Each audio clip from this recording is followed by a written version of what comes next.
Welcome to our channel. Hollywood Movie Review. The Green Mile 1999 Movie Review.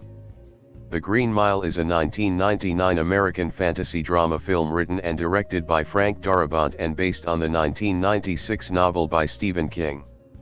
It stars Tom Hanks as a death row correctional officer during the Great Depression who witnesses supernatural events following the arrival of an enigmatic convict, Michael Clark Duncan, at his facility. The Green Mile was released by Warner Brothers. In the United States on December 10, 1999, to positive reviews from critics, who praised Darabont's direction and writing, emotional weight, and performances, particularly for Hanks and Duncan, although its length received some criticism. It was a commercial success, grossing $286.8 million from its $60 million budget, and was nominated for 4 Academy Awards: Best Picture, Best Supporting Actor for Duncan, Best Sound, and Best Adapted Screenplay. In 1935, Corrections Officer Paul Edgecombe oversees the Green Mile, the death row section of Cold Mountain Penitentiary, alongside officers Brutus Howell, Dean Stanton, Harry Terwilliger, and the sadistic and despised Percy Wetmore, whose connections to the state governor shield him from repercussions. The guards supervise 3 prisoners: Edouard Delacroix, whom Percy frequently torments, the violent and erratic William Wild Bill Wharton, and John Coffey, a hulking yet gentle and simple-minded African-American man convicted of raping and murdering 2 white girls after being found distraught while cradling their bodies. John asserts that he tried to take it back, but could not. Paul grows doubtful that John committed the crimes and soon discovers he possesses miraculous healing abilities. John cures Paul's crippling bladder infection by absorbing it into himself before expelling it as flies, explaining that he took it back. After Percy crushes Dell's pet mouse, Mr. Jingles, John urgently requests the body and resurrects it, further convincing the guards of his powers. Fed up with Percy's behavior, the officers let him officiate an execution on the condition that he take a job at Briar Ridge Mental Hospital afterward. At Dell's execution, Percy deliberately neglects to wet the sponge meant to conduct electricity, causing Dell's agonizing death. John senses and is overwhelmed by Dell's pain, inadvertently transferring some of his power to Mr. Jingles, who scurries away. Paul convinces the guards, excluding Percy, to take John out of prison to heal Warden Hal's terminally ill wife, Melinda. They confine Percy to a padded cell as punishment for torturing Dell before sneaking John to the warden's home. John absorbs Melinda's illness, but experiences severe pain from containing it within him. The guards return John to his cell and release Percy, but John grabs Percy and forces flies into his mouth. In a possessed state, Percy shoots Warden dead before the flies leave his body. Paul demands answers, and John shows him Warden's memories, revealing he was responsible for the crimes of which John was convicted. John was attempting to resurrect the girls. Percy is left catatonic and later committed to Briar Ridge. Though convinced of John's innocence, Paul cannot prove it or stop the execution. He offers John a chance to escape, believing it unacceptable to destroy what he considers to be a true miracle.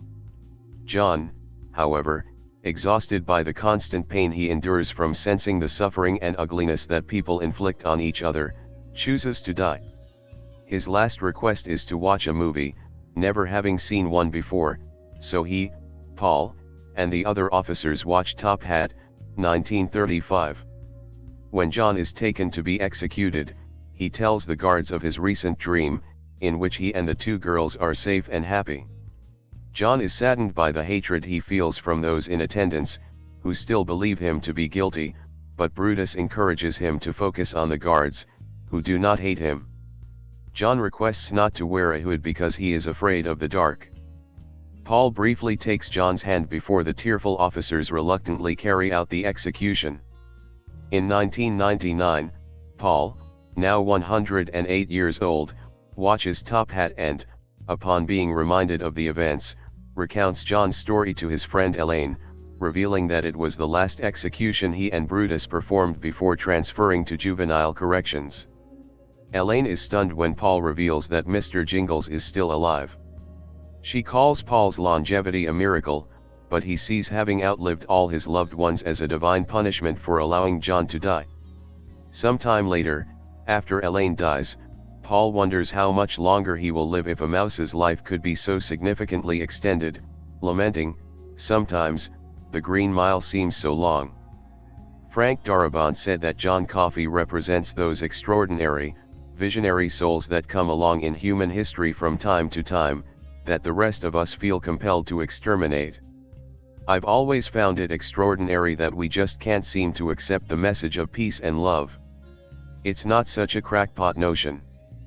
But whenever somebody comes along who embodies that notion, we have to nail him to a cross, we have to shoot him, we have to kill him." Michael Clark Duncan said, "John Coffey stands for everything that is right in the world. If you see an old lady crossing the street, and you go over to help her, to me, that's John Coffey. John Coffey stands for everything that is good about the earth." James Cromwell said, "We continue, which is what John Coffey says, they kill each other with their love. We continue to kill each other because we fail to recognize that all of us have the demon, and that the only way to deal with that demon is with love, and with compassion, and with understanding."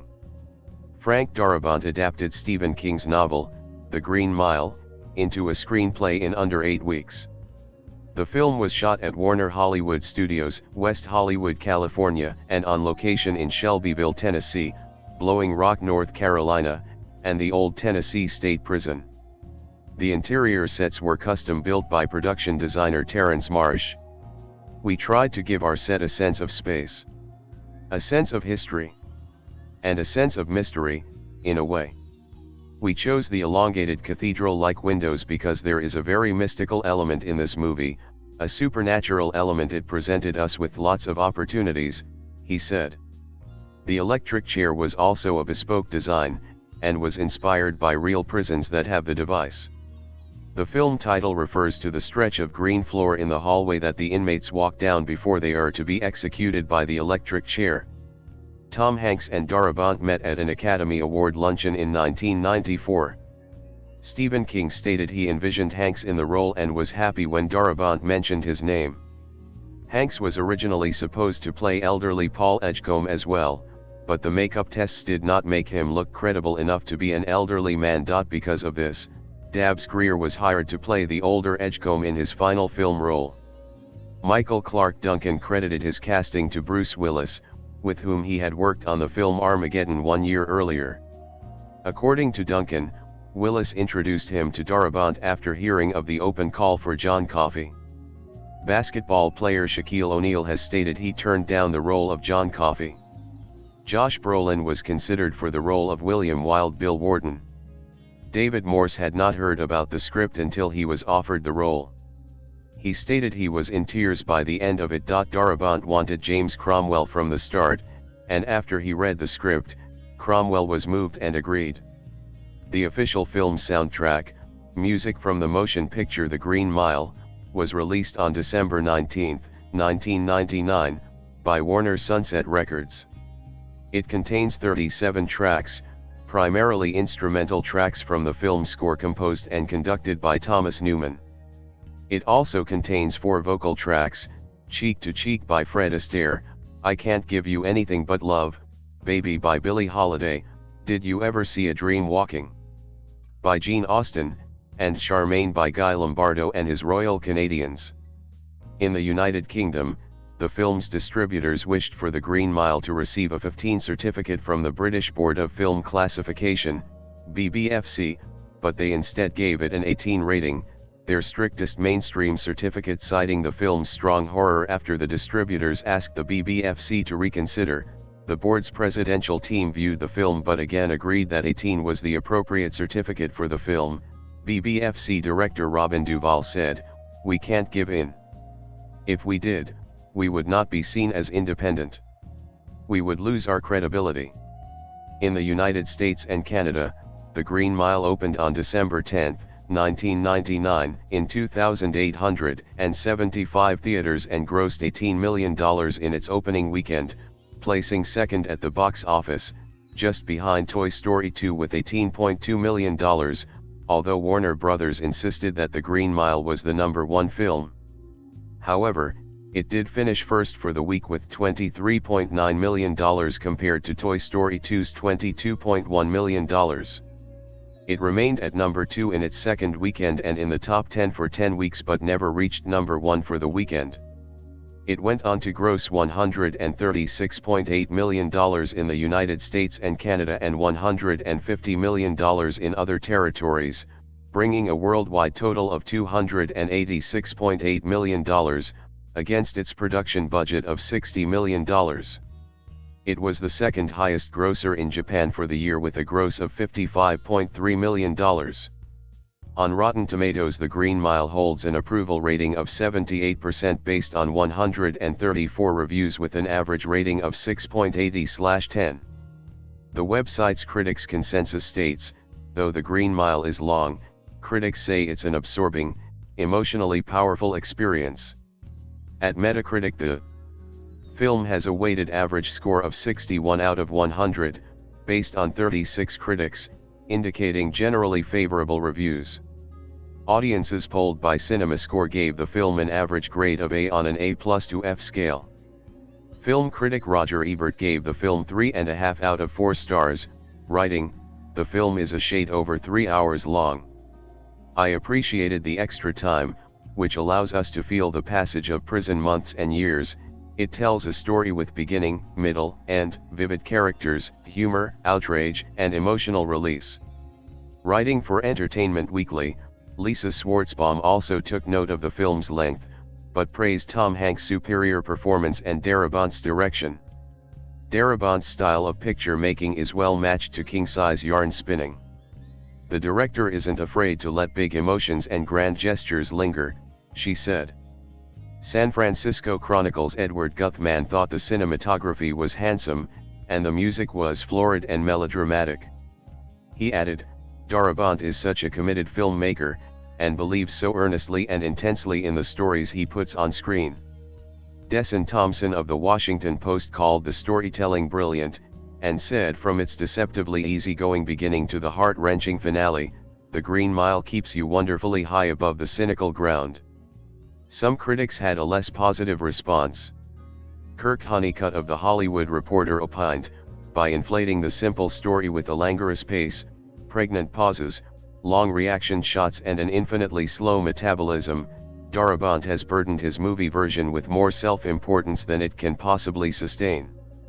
While complimenting the production design and soundtrack, the critic from Time Out magazine thought some scenes were tiresome and the film suffers from a surfeit of plot threads and characters.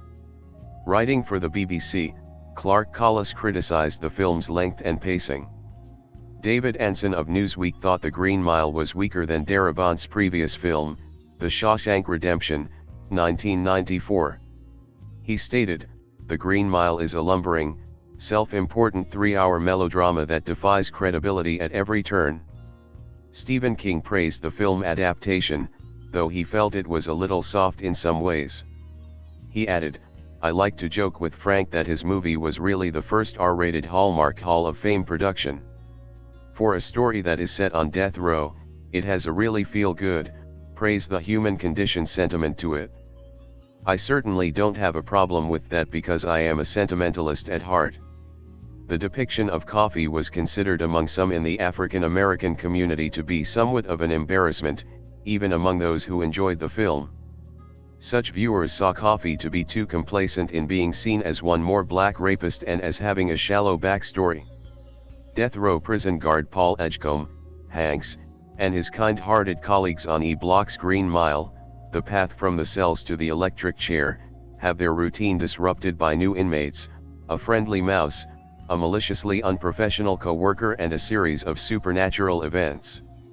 Set in Depression-era Louisiana, The Green Mile tells several human stories, all of them touched by E Block's new tenant, John Coffey, a hulking black man accused of killing twin girls.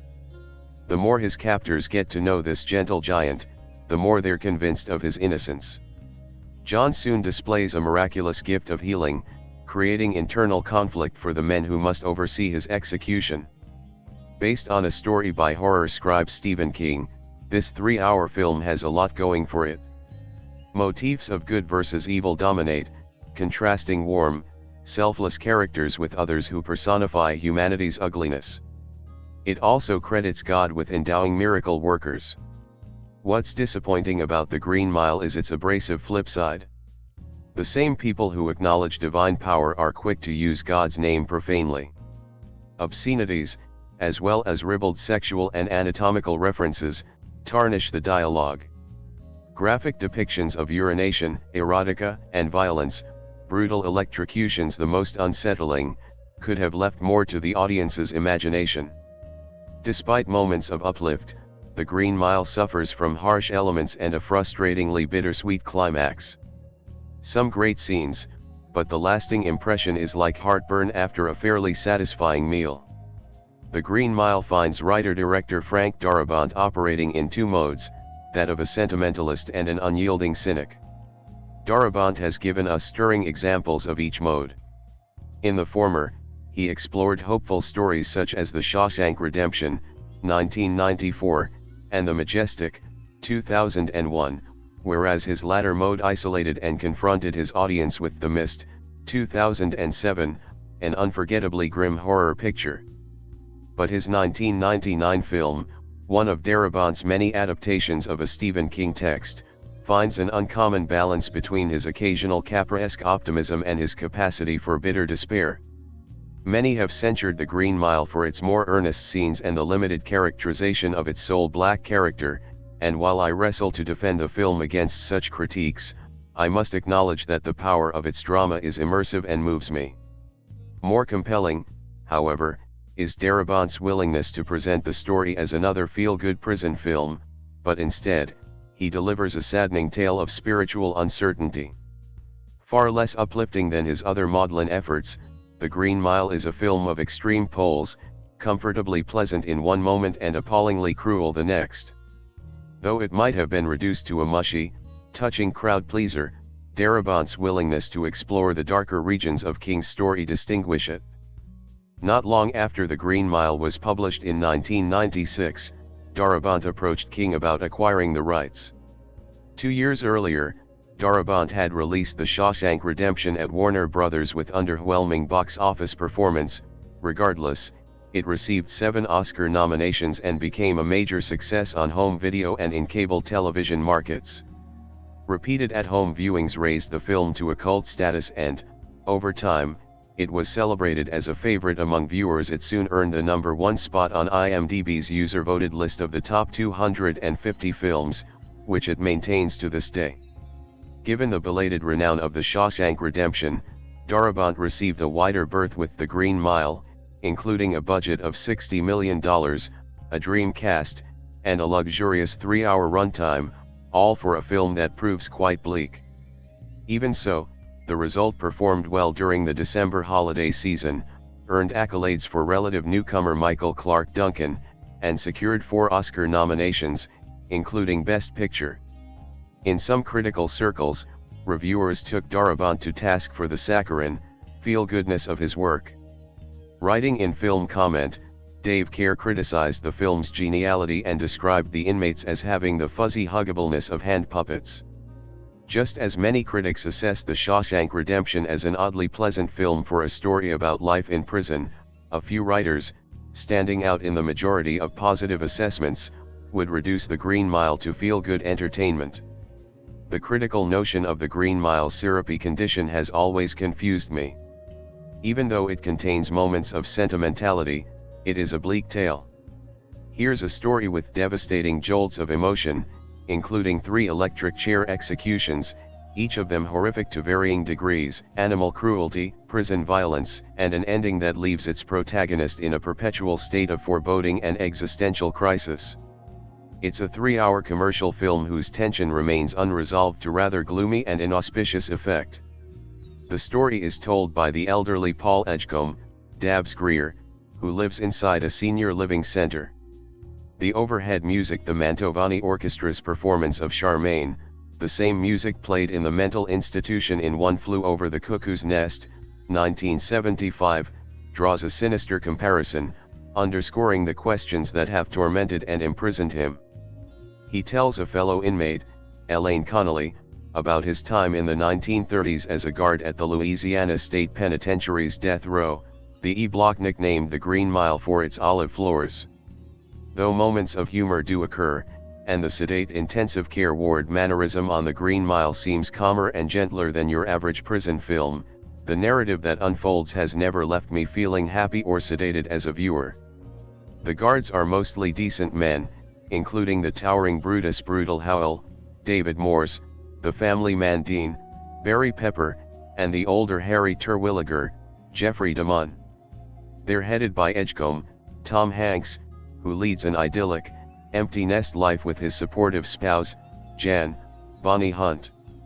But among the guards is Percy Wetmore, Doug Hutchison, a petulant sadist whose aunt is married to the governor, and who plans to stick around in this thankless job until he can see one cook up close.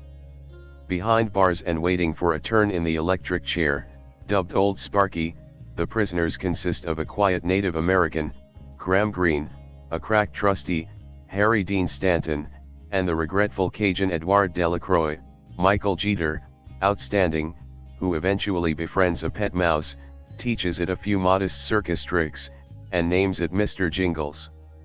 Their latest arrival on the Green Mile is John Coffey, like the drink, only not spelled the same, a towering but outwardly gentle figure embodied by Michael Clark Duncan. Though Coffey was convicted of killing 2 little girls, Edgecombe finds his behavior unlike that of other death row inmates. The prisoner shakes hands, maintains a fear of the dark, and often cries at night. And as Edgecombe eventually learns after an hour into the film, Coffey has a supernatural ability to take back disease and even death, a process that entails a glowing inhalation of negativity, followed by an exhalation of swarming, gnat-like darkness. Among the most unsettling aspects of the Green Mile is Percy, a vile and contemptuous character, among the most hateful in any film. He's a weaselly character who delights in torturing inmates and exercising whatever cruel powers his authority lends him. Despite their crimes, the monk-like Edgecombe hopes to create a calm and accommodating mood to give the inmates a sense of tranquility before sending them into oblivion. Percy wants to watch them squirm, take away whatever they hold dear, in Delacroix's case, Mr. Jingles, and finally, give the death order. And whenever he seems to show a faint sign of humanity, he answers it with a dose of barbarism. Percy is also a coward who endangers his colleagues when he fails to act in a crucial moment after the new inmate, William Wild Bill Wharton, Sam Rockwell, unhinged, feigns catatonia to get the jump on the guards. Percy's only match in the despicable department, Wild Bill urinates and spits chewed moon pies on the guards, spews debased remarks, and slings racist epithets, earning his place in the block's padded cell. He takes particular delight in confronting Percy, a rare and perverse treat in a scene when Wild Bill finds Percy at his weakest and most sniveling. In a bit of Kingian convenience, Wild Bill is also the killer of the 2 girls that landed John Coffey on death row. But both are detestable characters, some of the vilest ever conceived in King's massive inventory of awful human beings, though brilliantly played by both Hutchinson and Rockwell. Darabont's screenplay follows the episodic structure of King's novel, which was published in 6 parts between March and August of 1996. The ebbs and flows of the story settle the viewer into the routines of the Green Mile, the even-tempered disposition of the guards and periodic rehearsals of the next execution, a calm frequently interrupted by Percy's behavior or Wild Bill's outbursts. Each death row inmate has his own subplot, and the way they intermingle allows them to build into a greater whole. But the overarching story centers on Edgecombe's handling of Coffey, who is hardly present for the first 90 minutes of the Green Mile, whereas the latter half entails Edgecombe reconciling that the prisoner's abilities constitute a bona fide miracle from God. It's something everyone on duty comes to believe, even Warden Hal Moores, James Cromwell, whose wife Mildred, Patricia Clarkson, suffers from a brain tumor until Coffey consumes it. Coffey is surely a Christ-like character, capable of healing the sick and reviving the dead, and his death echoes the self-sacrifice of the crucifixion. In another way, Coffee resembles countless king characters endowed with telepathy, precognition, and other supernatural talents, in Carrie, The Shining, Firestarter, The Dead Zone, etc. Symbols of otherness compared to the grounded characters that usually guide King's narratives. If I have a hesitance toward the Green Mile today, it stems from two factors.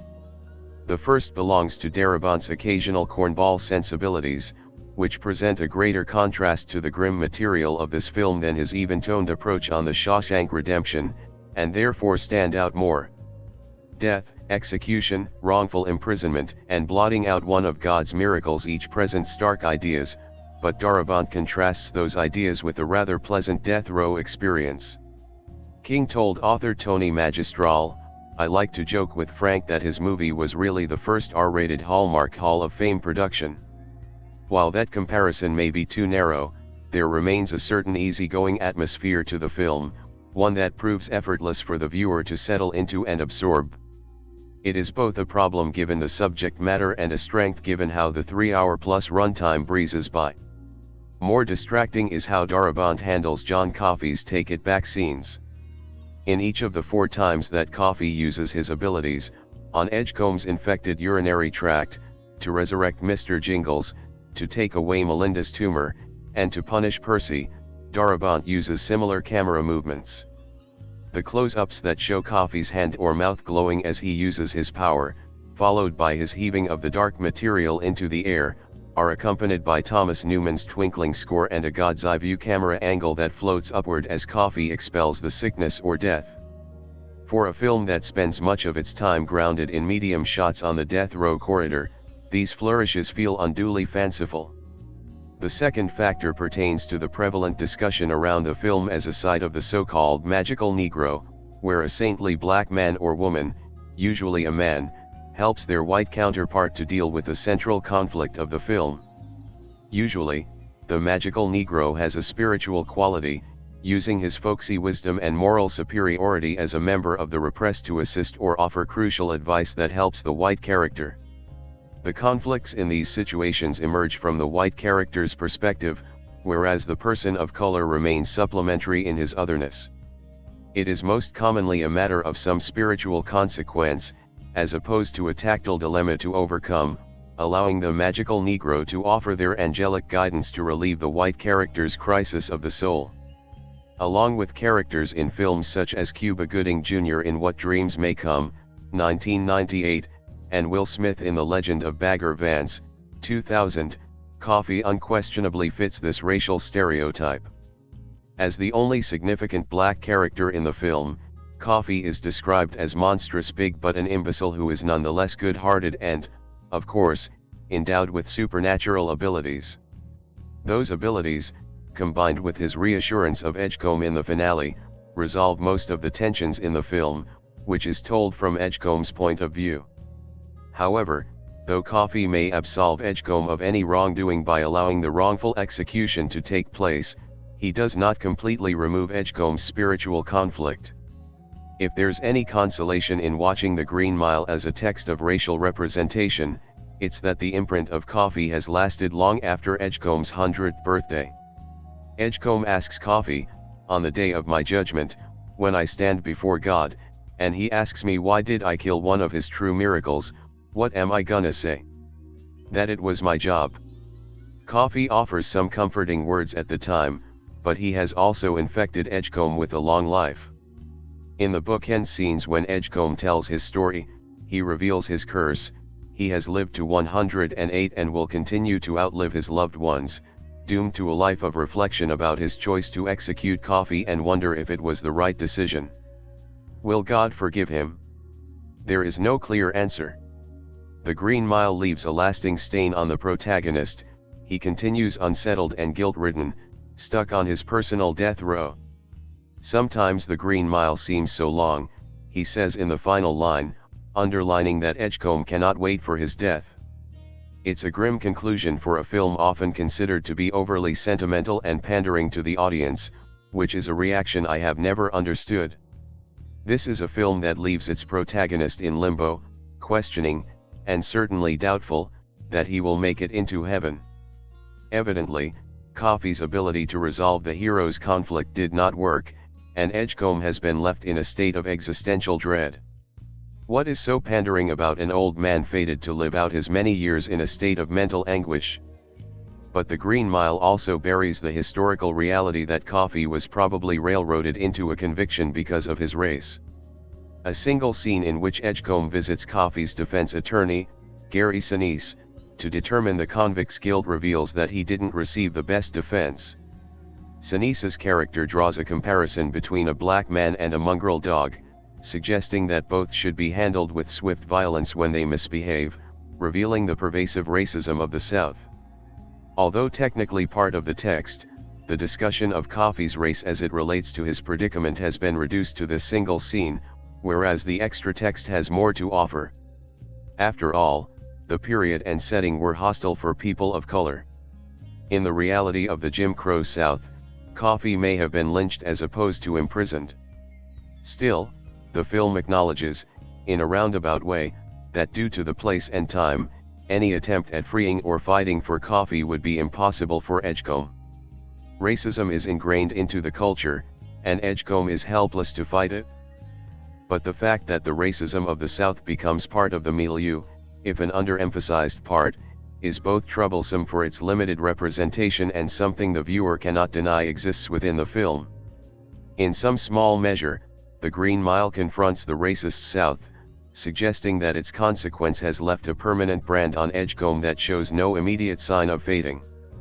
But as Roger Ebert observed about the film's racial dynamics and the relationship between Edgecombe and Coffee, the story has so well prepared us that the key scenes play like drama, not metaphor, and that is not an easy thing to achieve. Indeed, hyper-aware of the widespread commentary about race as it relates to The Green Mile upon this viewing, I was surprised to discover that during the film I was so engaged in Darabont's storytelling that its potential ramifications only surfaced afterward. At times, the late Michael Clarke Duncan's performance transcends the magical Negro trope, creating a soulful and tortured character whose mind, acting like a receiver to the cruelty in the world, like pieces of glass in my head, all the time, has grown tired of existence. Putting him out of his misery as Edgecombe does is not an easy choice, one with which he never reconciles. It follows him for nearly a century, and beyond. Moreover, the ever-affable Hanks and the other actors playing guards, Morse, Pepper, and Amon each soar, seem to have genuine bonds, whereas the range of acting styles among the inmates never ceases to impress. Another actor taken too soon is Jeter, whose moments of elation with the mouse have a charmed tenderness, making his end all the more horrific. If Darabont somehow made The Shawshank Redemption easy viewing, the contention made by its detractors, the highs and lows of The Green Mile leave the viewer in a puddle of tears, worrying for Edgecombe, who may live forever, regretting his refusal to act on behalf of a black man in the Jim Crow South. This is hardly a film that dismisses race, though it doesn't treat race as the leading text either. Using a range of dramatic tools, Darabont blends the more disturbing qualities of the story with his prevailing humanism and sentimentality, a temperament often chided by critics. "There's nothing wrong with honest sentiment," Darabont told The Guardian in an interview in which the filmmaker admits to being emotionally manipulative of his audience. "The point is, do you appreciate the manipulation or resent it? Do you notice it, or do you completely, blindly give yourself over to it? At times, you notice the Green Mile tugging your heartstrings. But aside from a moment or two over the course of 3 hours, the viewer gives in, entrenched in the proceedings and deeply affected by the spell of these characters. Still, like Edgecombe, we are visited upon by its implications and occasionally embarrassed by its resounding effect. There's something about a story that allows itself length and breadth to unfold that appeals to me. I've heard people complain that The Green Mile is too long, and I honestly don't get that complaint. It doesn't jump right into the story, it allows that story to unfold and unfurl over time, so that when you do get to the heavily dramatic moments you care about the characters and hate a few of them as well. The Green Mile could have been a manipulative movie, and it still may be in some moments, but because it gave itself the right amount of breadth to unfold, it doesn't need to be manipulative. Its long and languid narrative allows you to become enveloped in the story and the characters, and after a while you don't even realize how much time has gone by. Great movies do that. They flow and move at whatever pace they so desire, and the viewer doesn't realize whether it is long or short because of how taken they are with the complete package of the movie. The Green Mile looks and feels authentic. From the accents all the way down to the costumes, and the sign informing transients to turn back because there are no jobs in this town. Its authenticity is a big factor in your ability to buy into the fantasy elements. By placing the story in a time when the world was downtrodden and people were looking for a miracle, you are able to believe that someone like John Coffey could come along and offer said miracle. You are also able to believe that the people would never accept him, and that much like the Christ character he is modeled on, he would be sacrificed to appease our own sins. The metaphor in the Green Mile is thick and it could be heavy-handed, but I didn't find it to be so. I thought it was surrounded nicely by the realistic depiction of the times and the characters, and because of that the metaphor was revealed naturally as opposed to being forced on the viewer. Because of the cloistered nature of the Green Mile, it may be long in length but it is intimate in scope. The acting becomes something that could either make or break the film. There's not much to say about Tom Hanks or Michael Clarke Duncan. Both men become their roles and provide the Green Mile with all the emotional depth that it needs. Their performances are obvious, earnest, and clearly great without any more extrapolation needed from Moy. But, the rest of the cast pulls the movie together and makes it a full-fledged fictional universe. None of them stand out in an awe-inspiring sense, but David Morse as Brutal, Michael Jeter as Delacroix, James Cromwell as the Warden, Sam Rockwell as Wild Bill, Doug Hutchison as Percy, Barry Pepper as Dean, and more provide the Green Mile with a lived-in feel. They aren't the main characters, but they become the life and soul of the Green Mile. Two great performances can carry a film, but a film can only be great if the rest of the cast is along for the ride as well. The rest of the cast was along for the ride in the Green Mile, and they stopped the film from ever being manipulative and heavy-handed because you could imagine those people living and breathing. They are reality, they aren't caricatures. The Green Mile isn't make-believe, it is real, and we are all the beneficiaries of its reality. I recommend a lot of films. Enjoying a lot of films comes with watching so many movies and being a minor film buff. The Green Mile is another film I would recommend, and recommend highly. It is an adroit and very smart film that knows just where and how to touch you emotionally. It is the perfect accompaniment to Frank Darabont's other great prison drama, The Shawshank Redemption. If you haven't yet done so, check out The Green Mile, but only do so if you are willing to give a movie the time it needs to grow and become great. Despite seeing The Green Mile a few years ago, when I rewatched the DVD version I was struck by just how much I had forgotten, and just how surprising some of the plot twists and turns are. Set on the death row of a prison in some sweaty southern state, the plot revolves around the final days of residence and, particularly, simple-minded giant John Coffey, on the Green Mile, the more pleasant name for this jail's execution-holding cells. Michael Clarke Duncan more than earned his Academy nomination, Best Supporting Actor, for his portrayal of Coffey, but there is no single star to this movie. Sure, Tom Hanks, as prison guard Paul Edgecombe, is the draw and the name on the poster, but the true strength of this film is the ensemble cast. There is a synergy and the spark of a well-running machine about this movie. The supernatural element does not appear until an hour in, when we are already beguiled, thinking this is a simple prison tale, a very well-executed sharp left turn. Then the humanitarian question becomes paramount as Hanks asks what should he tell God about the execution? That it was his job. This is both a wonderful story and a superb adaptation. Director Frank Darabont has excelled himself in the narrow niche of historical Stephen King prison films. He was also writer/director of The Shawshank Redemption, with this radically different tale. The cinematography is flawless, which is no less than is to be expected with the team of DOP David Tattersall and designer Terrence Marsh, who cut his teeth on Lawrence of Arabia. The film has a lot of special effects, but with the exception of the bugs they are all invisible, seamlessly integrated, as they should be. Kudos the special effects supremos.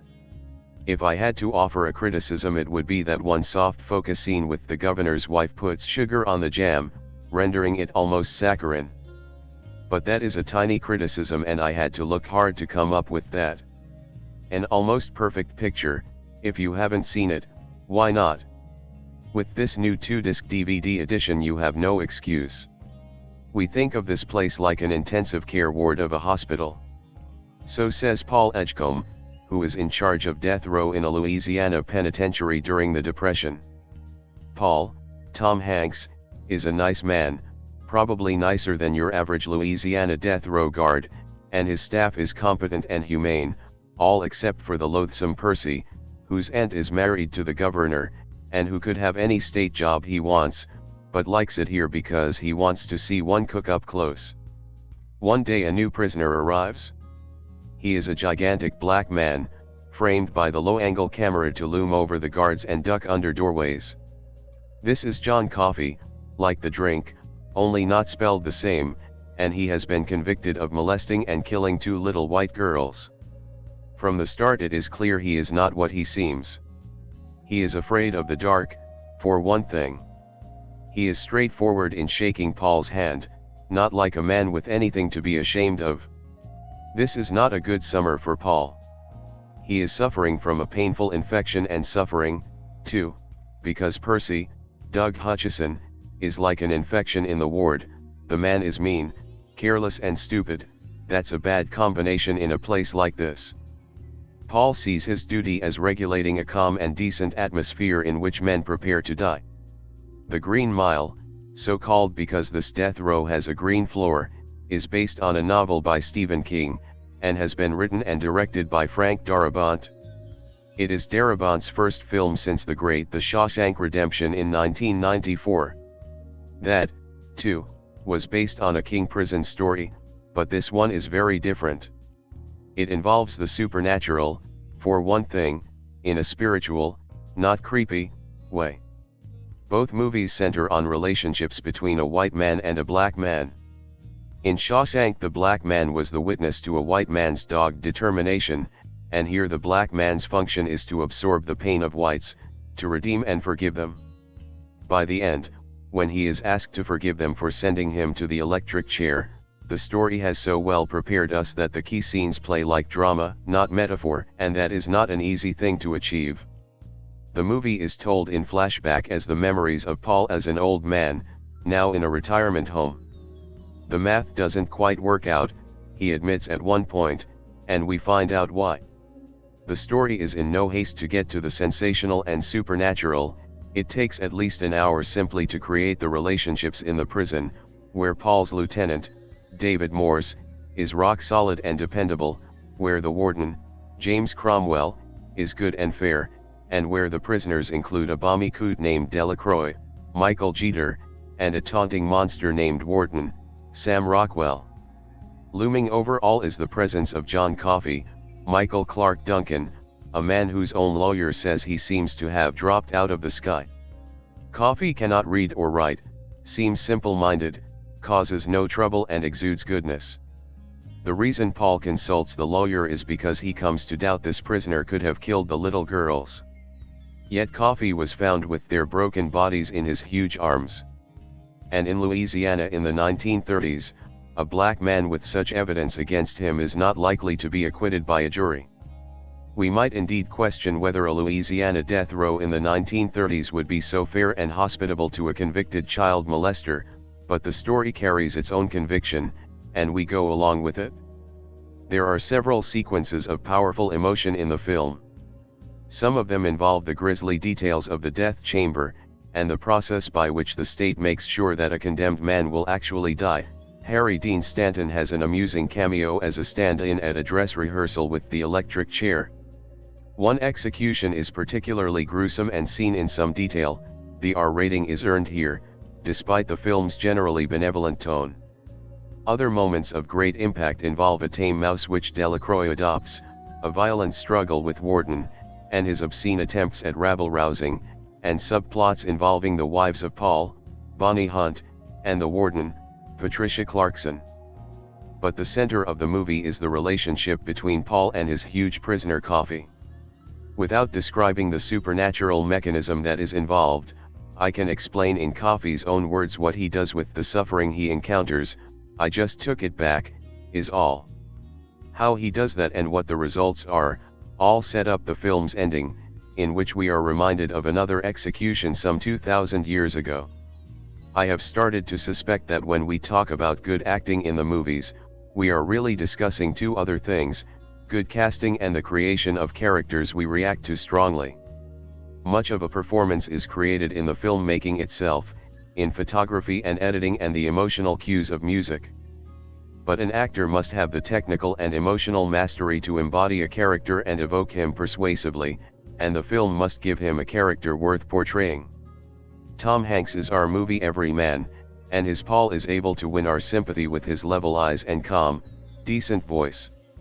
We get a real sense of his efficient staff, of the vile natures of Percy and Wharton, and of the goodness of Coffey, who is embodied by Duncan in a performance that is both acting and being. The movie is a shade over 3 hours long. I appreciated the extra time, which allows us to feel the passage of prison months and years. Stephen King, sometimes dismissed as merely a bestseller, has in his best novels some of the power of Dickens, who created worlds that enveloped us and populated them with colorful, peculiar, sharply seen characters. King in his strongest work is a storyteller likely to survive as Dickens has, despite the sniffs of the Leakrit establishment. By taking the extra time, Darabont has made King's The Green Mile into a story which develops and unfolds, which has detail and space. The movie would have been much diminished at 2 hours. It would have been a series of episodes without context. As Darabont directs it, it tells a story with beginning, middle, and vivid characters, humor, outrage, and emotional release. Dickensian. I always get a little nervous when proven directors start pigeonholing themselves. I'm not necessarily talking about an auteur investing 6 or 7 years of their career in a trilogy, or even a director who loves to dabble in a particular genre like horror or comic book adaptations. No, I'm talking about when an extremely talented filmmaker makes back-to-back features that are overwhelmingly similar. In 1994, Frank Darabont made The Shawshank Redemption, and it was subsequently ignored despite being an exceptional piece of movie making and a damn fine Stephen King adaptation to boot. Eventually, justice prevailed and the film was rightfully embraced and hailed as a masterpiece, but you feel that there was a sense of some unfinished business hanging in the air, and so in 1999, Darabont made The Green Mile. However, there was something awfully familiar about it. During the Great Depression in Louisiana in 1935, Corrections Officer Paul Edgecombe has two main worries in his life. The first is to supervise all the various inmates waiting their time out on death row, aka the Green Mile, before they take their seat in the electric chair, and the second is to try and motor through the worst urinary infestation of his life. He's flanked by a team of loyal guards and one utter douchebag. There's always one, and things run pretty smoothly until the arrival of John Coffey, a gargantuan black man with the mind of a child who has received the death penalty for the murder of 2 children. Initially unnerved by the man's sheer size, his gentle demeanor soon endears him to the guards, as does the arrival of a mouse on the mile who gets dubbed Mr. Jingles by another inmate. However, the relative calm of the Green Mile is shattered by the arrival of William Wild Bill Wharton, a prisoner who experts would no doubt describe as crazier as a shithouse rat who stirs up no end of trouble the second he arrives. In the ensuing bedlam, it's here that Paul discovers something miraculous, that John Coffey has the very special gift of healing people after he helps Paul with his bladder problem, but this also causes a bit of a conundrum. Doubtful that the Almighty would put such a power in the hands of someone who could take the lives of 2 little girls, Paul does some digging, but as he does, a string of events are set in motion that will ensure all who walk the mile, everyone from Paul, to the warden and his sick wife, to the other inmate, to even little Mr. Jingles, that will last long after John is due to ride the lightning in the chair glibly named Old Sparky by the staff. The Green Mile has always had me in two minds. On one hand, the movie is finely written, superbly acted, and genuinely touching, but on the other it's a bit jarring that a man of Darabont's talents felt the need to do a second, tear-jerking, prison set, period piece, Stephen King adaptation in a row. While the two movies are still noticeably different enough in their content, somehow it still manages to take a little bit of shine off the finished product despite its many good points. Before I go into those good points, one thing I have to address is that in some aspects, time really has not been kind to the Green Mile, chiefly concerning John Coffey's utterly docile nature concerning his plight, and while I understand that the character has noticeably learning difficulties, the big, climactic scene that asks us to cry along as a black guy forgives a group of white officers for his upcoming execution for crime he didn't commit just doesn't play particularly well due in the wake of George Floyd and the BLM movement. Aside from this miscalculation, The Green Mile is bursting with nuanced, evenly paced storytelling, measured characterization and genuine warmth with standout performances all over the damn place. King's story was originally printed in a serial format with the 6 installments having a staggered paperback release, and yet somehow Darabont manages to avoid making the sizable story feel episodic by sustaining a smooth, narrative flow. Aside from Tom Hanks' typically upstanding lead, he is America's favorite uncle. After all, we also get the late great Michael Clarke Duncan take his huge, kingpin-sized frame and emote with the innocence of a child in a turn that netted him an Oscar nomination, not bad for someone who third in the cast list for The Scorpion King.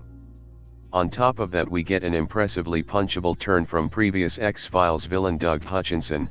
He was the stretchy guy in Squeeze, and an early, totally off-the-chain role for Sam Rockwell as the lunatic Wild Bill.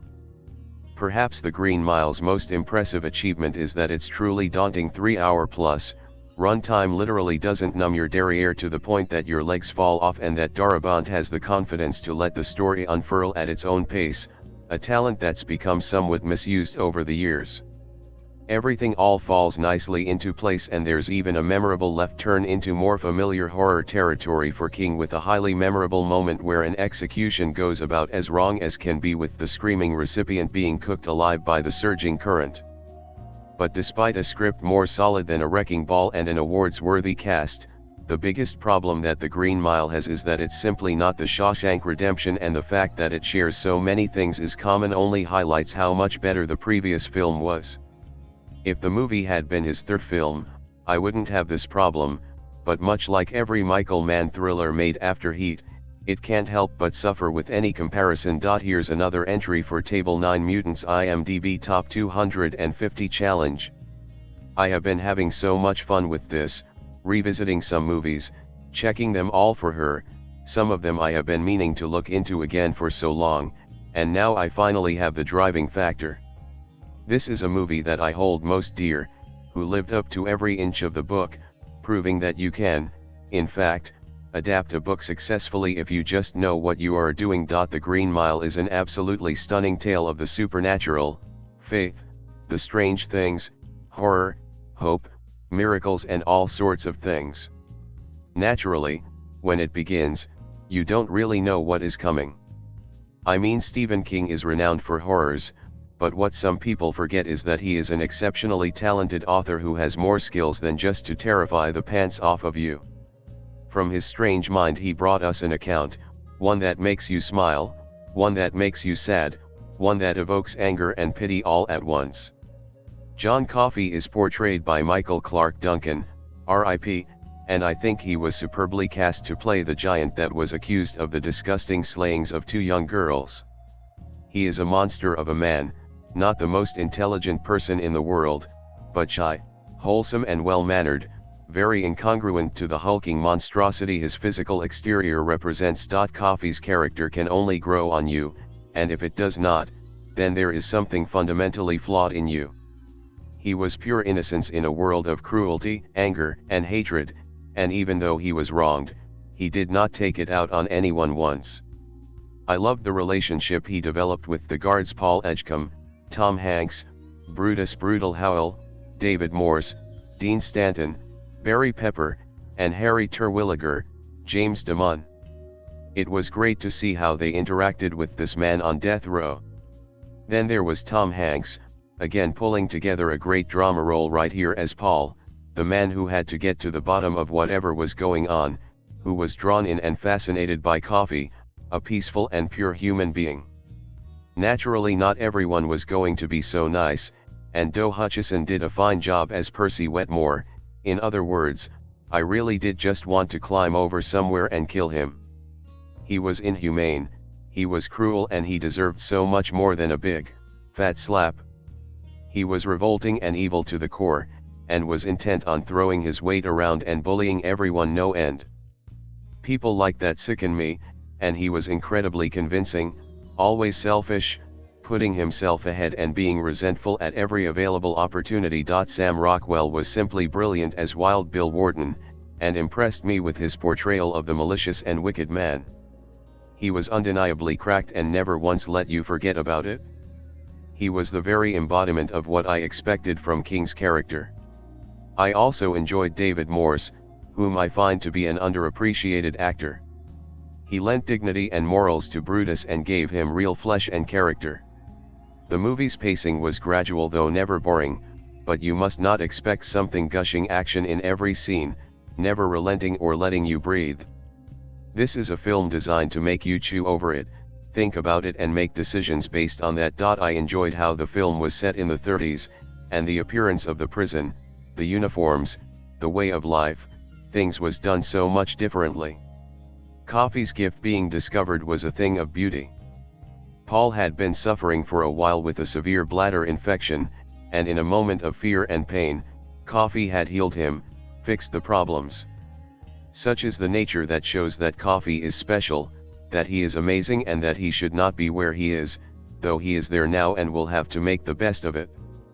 The guards all become rather protective of Coffee and develop a respect and friendship with him, though not everything is destined to go that way. Paul's relentless need to get to the bottom of what really happened is touching, and it shows you how one person can change your perception in life as well as how you go about it. I honestly believe The Green Mile is a classic, and most definitely something that everyone should see at least once in their lives. Frank Darabont again gave another striking vision of a King novel, something I am starting to feel only he fully grasps. It follows death row corrections officers during the Great Depression and their relationship with the inmates, and one particularly special inmate who has the power to heal living things. I remember loving the Stephen King book this movie is based on, and I loved how faithful the movie was, but now I realize that it was a bit too faithful. It is great that the screenplay was almost fully brought to cinematic life, but still that resulted in an overly long runtime, with 3 hours just being too much for this type of movie. However, it's still a hugely engaging movie to follow, so ultimately I did not mind the runtime all that much. The film succeeds in its every scene, and that's in no small part thanks to excellent dialogue and terrific characterization. The characters are beautifully adapted and all are memorable and quite complex. Tom Hanks is phenomenal as Paul Edgecombe. This is one of his most emotional, most underrated performances, as he shined throughout with expectedly great acting. John Coffey himself is this instantly iconic, classic Jesus Christ type character who can heal dead animals and people, cure illness, and is overall just a fantastic, wonderful soul. He's the heart and soul of this movie, and Michael Clarke Duncan entirely deserved his Oscar nomination for this excellent, very moving performance. It was crazy seeing Sam Rockwell this early in his career and in such a horrendous, despicable role of a monster killer, but he was quite believable for sure. Michael Jeter is also terrific as the very sweet Dell, and Doug Hutchison is suitably slimy as the horrible Percy. All of the performances in this movie are so good, resulting in great character depictions through and through. The Green Mile also benefits from excellent utilization of its genres. It is a crime drama above all else, and it deals with the death sentence during the 30s, and how it was carried out is showcased in detail in the movie, which made for a unique period piece in and of itself. But it's also a fantasy, with that supernatural element being present in a couple of scenes only, but those couple of scenes were thus elevated to truly affecting, classic status. It further showcases just how potent magical realism movies can be, and that it's a shame that we do not get more such movies every year. Frank Darabont was obviously a Stephen King darling when it comes to adapting his major works. He was a great fit for this material, and although overlong and overly indulgent, he still adapted the book tremendously well. The movie is not just faithful, but suitably cinematic, with the outside of prison scenes being superbly executed and shot. The Green Mile may be a tad too emotionally manipulative at times, but I found its emotion mostly genuinely earned, as I cared about these characters from the first moment onward. The cinematography and score are so strong, as are the effects. It undoubtedly deserved its Oscar nominations, and I wish Duncan himself walked away with a win. Released in 1999, Frank Darabont's second Stephen King adaptation had the unenviable task of following The Shawshank Redemption, a film so beloved it single-handedly gave everything Darabont touched the sheen and expectation of prestige film. That The Green Mile not only lived up to those lofty standards but surpassed it in some quarters is a testament to its unerring sense of tone, performance, and a screenplay that allowed the power of King's writing to simmer until it boils over and leaves you emotionally scalded. I can well remember the excitement of the staggered release of The Green Mile, originally published as a serialized novel in 6 parts in 1996. With 2 slim paperback volumes published each month from March to May in the UK, the US had 6 monthly release. The Green Mile saw King playing with form as much as theme. Echoing the penny dreadfuls and Dickensian cliffhangers of old, the episodic format provided narrative propulsion while allowing space to luxuriate in character. That structural rhythm is preserved, pulsing gently beneath Darabont's film, which stretches to over 3 hours but never feels bloated. It feels eternal and all too brief, like a condemned man's stay on death row itself. Set within the death row block of Cold Mountain Penitentiary during the Depression, the story follows prison guard Paul Edgecombe, Tom Hanks, wearing decency-like armor, as he processes a new inmate, John Coffey, Michael Clark Duncan, a physically imposing black man convicted of raping and murdering 2 young white girls. As the days pass on the Green Mile, a series of strange and wonderful events occur to prisoners and guards alike as the time ticks down to Coffey's execution. Darabont sticks closely to King's text, with the shift from page to screen magnifying certain elements. The film's palette of sickly greens and claustrophobic grays thickens the atmosphere, evoking not just the drudgery of prison life but the moral mildew that clings to anyone tasked with mechanizing death. David Tattersall's cinematography doesn't chase prettiness, letting shadows linger and allowing dread and a strange beauty to cohabitate. The score, by Thomas Newman, laments the events unfolding with restrained sorrow, underlining that this isn't just a story about the manifesting of miracles, but the despair of watching them fail to change the world. What makes The Green Mile a superior Stephen King adaptation is its complete submission to the emotional and thematic currents of the source while respecting the need to reimagine it for a change of medium. Darabont doesn't rush to over-explain Coffey's power, nor reveal the tragic irony of his circumstances. He approaches the story as a fable masquerading as a courtroom drama, keeping its mythic power without slipping into melodrama. At times it walks a fine line. Doug Hutchison's Percy is almost too cartoonishly vile, and the framing device with old Paul in the nursing home might, for some, lean too hard on schmaltz, but those choices enhance the storybook structure King embraced in his writing and Darabont transmuted to the screen. As with The Shawshank Redemption, performances across the board start at strong and just get better from there. Michael Clark Duncan is extraordinary, finding a quiet dignity and shattering vulnerability in a role that could have easily been reduced to an uncomfortable stereotype, holding his own opposite Hanks at the height of his everyman supremacy. The ensemble shines just as brightly.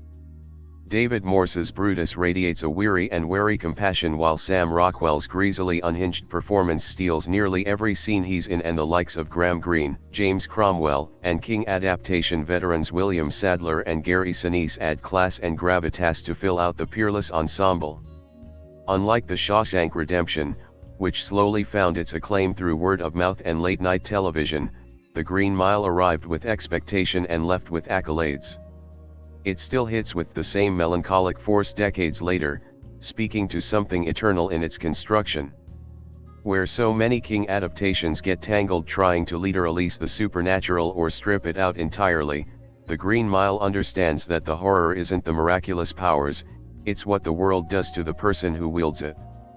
The story unfolds less a whodunit than a metaphysical reckoning against a backdrop of both the humanity and inhumanity of the justice system. Darabont's delicate alchemy of tone, performance, and reverence transubstantiates King's elegiac novel into a film that aches with injustice.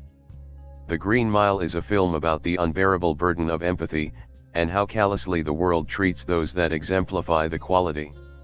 Working from King's 1996 bestseller that was published in 6 serialized paperback installments, Darabont is nothing if not a fastidious storyteller dedicated to fulsome character detailing and sturdy structural carpentry.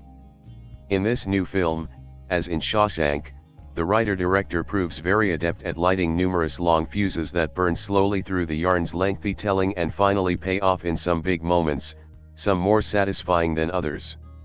It's a tribute to Darabont's skill that he is able to sustain interest in these strands over such a long haul. It's a reflection of his self-indulgence that he should think that this material warrants such doting elaboration. Told as an epic flashback by a very elderly man who relates his long secret story to a lady friend at a nursing home, tale is largely set within the modest confines of E-Block, or Death Row, at Cold Mountain Penitentiary in Louisiana in 1935. Title refers to the shade of the faded linoleum on the floor of the facility, a well-kept bright brick building that resembles a small warehouse. Presiding over the handful of inmates is head guard Paul Edgecombe, Hanks, a decent middle-aged man dedicated to maintaining as much calm and dignity as possible, given the dire circumstances of his prisoners. On his staff are his loyal second-in-command, Brutus Brutal Howell, David Morse, sensitive greenhorn Dean Stanton, Barry Pepper, Old Pro Harry Terwilliger, Jeffrey DeMunn, and the group's wild card, Percy Wetmore, Doug Hutchison, a shrimpy sadist who can get away with all manner of horrible behavior since he's the son of the governor's wife. Behind bars at the outset are good-hearted Creole Edouard Delacroix, Michael Jeter, and repentant Native American murderer Arlen Bitterbuck, Graham Greene, who's about to walk the mile to the electric chair. Shortly joining them, and barely able to fit into his cell, is John Coffey, Michael Clark Duncan, a towering, heavily muscled black man who's been convicted of killing 2 little girls. Belying Coffey's menacing look, however, is his demeanor, which is unvaryingly sweet-natured, polite, and openly vulnerable. The greatest concern of this illiterate, childlike giant is that some lights be left on at night since he's afraid of the dark. Typical of Darabont's deliberate approach is the detail with which he presents the rehearsal for the Indian's execution. A morbidly tense and riveting sequence reveals a startlingly makeshift-looking electric chair and what it takes to successfully put a prisoner to death. With a cooperative prisoner, an amusing Harry Dean Stanton, serving as a stand-in, Edgecombe proceeds, for the ostensible benefit of newcomer Percy, through every step of the process: the head shaving, the strapping in, the application of a wet sponge to the man's head to improve conductivity, the donning of a hood and head cap, the charge up of electricity, the last words and the final throwing of the switch. Once Bitterbuck is gone, another prisoner takes his place on death row, Wild Bill Wharton, Sam Rockwell, a 3-time killer and swamp rat who can only be restrained by periodic stints in a straitjacket and a padded cell. So, between the opposite poles of good and evil repped by the saintly simpleton Coffey on the one hand and the maniacal Wharton and Percy on the other, Darabont begins heavily developing thoughts about the extremes of which human beings are capable, as represented by their ability to give life and take it away. The first sign that something miraculous is in the offing comes when Coffey threateningly pulls Edgecombe up against his cell's bars and grabs his crotch. After a very weird moment, Coffey releases the guard and lets loose from his mouth a flow of flying particles that quickly evaporate. Immediately, a bladder infection that has caused Edgecombe horrendous pain clears up, which in turn improves his intimate life with his plain-speaking wife, Bonnie Hunt. More astounding still is Coffey's restoration of life to Delacroix's pet mouse that has been stomped to death by Percy.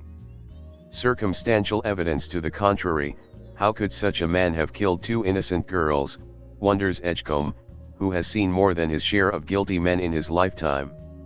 In between endless taunts from Wharton and the film's most gruesome sequence, in which Percy deliberately botches Delacroix's execution so that he literally fries to death in prolonged agony, Edgecombe becomes convinced not only of Coffey's innocence but of his otherworldly healing powers, leading him to hatch an audacious plot to have the inmate try secretly to cure the advanced cancer consuming the beloved wife, Patricia Clarkson, of the prison's dignified warden, James Cromwell. As the date of Coffey's inevitable execution approaches, the story's religious flavor and connotations build to a crescendo of intensity. The thematic elements of miracles, guilt, forgiveness, and duty are dealt with even-handedly but also conveniently, so as to smooth over the material's troubling issues with reassuring and hopeful salves. While The Green Mile often grabs, and generally holds, one's attention through the long journey, there are any number of sequences that could have been tightened or eliminated in the interests of storytelling dispatch. Darabont's technique readily sustains the thoroughness with which he develops scenes, but his points would still be clear enough without the epic treatment.